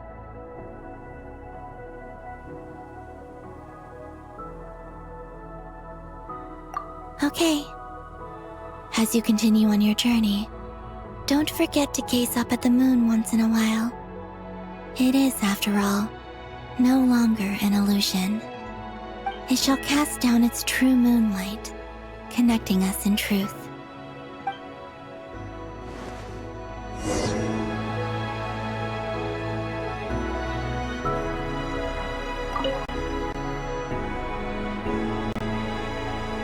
The journey goes on. Like I said, this is not the end. I don't believe there has to be an ending. Okay. As you continue on your journey, don't forget to gaze up at the moon once in a while. It is, after all, no longer an illusion.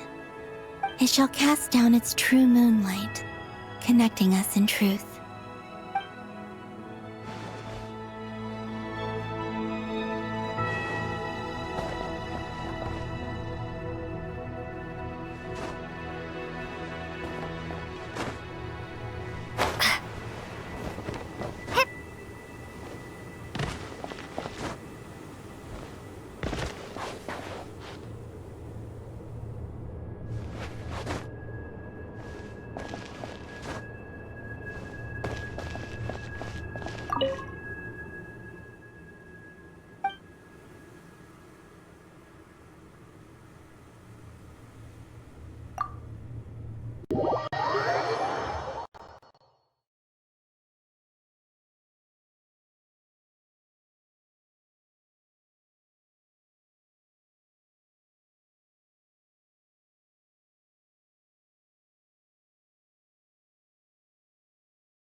To Jean, Acting Grand Master of the Knights of Favonius. Ugh, this preamble is such a pain to write. It's probably high time we got rid of this acting business. I trust that Dern has updated you all on recent events. Hope we didn't worry you too much. The good news is, we managed to come together and put a stop to the Doctor's evil schemes. With that, I think it's safe to say that Notcry is finally out of the woods. As for the Fatui, not counting the Damselette, aka the Moon Goddess, who has left their organization, we found ourselves allied in this instance with both the Knave and Marionette. May she rest in peace. As ever, we find ourselves better off for making friends rather than enemies. But until we can ascertain the Tsaritsa's true intentions, the future remains uncertain. In a short while... Wait. How am I meant to surprise everyone if I tell them in a letter that I'm heading home? Well, that would be a huge waste. Okay, got it. I will begin sending the expeditionary team back home in waves. I'm sure they'll be able to answer any questions you still have. I hope they won't gloss over the details of my many heroic deeds, but if they do, I'm sure it'll be because they're just too exhausted from the long journey. I think of Mondstadt daily. Please give everyone my best regards. P.S. The honorary knight went above and beyond this time.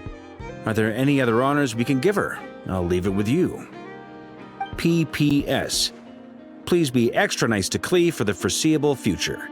I cashed in on the last favor that the Hexen Circle owed us, so we need to earn some more goodwill. If there's any serious problems, feel free to stick me in solitary confinement when I get back. I'll do the time for her. Whew. And that, as they say, is all she wrote. End of an era. And with the moon shining down brighter than ever, I think everyone is going to sleep well tonight.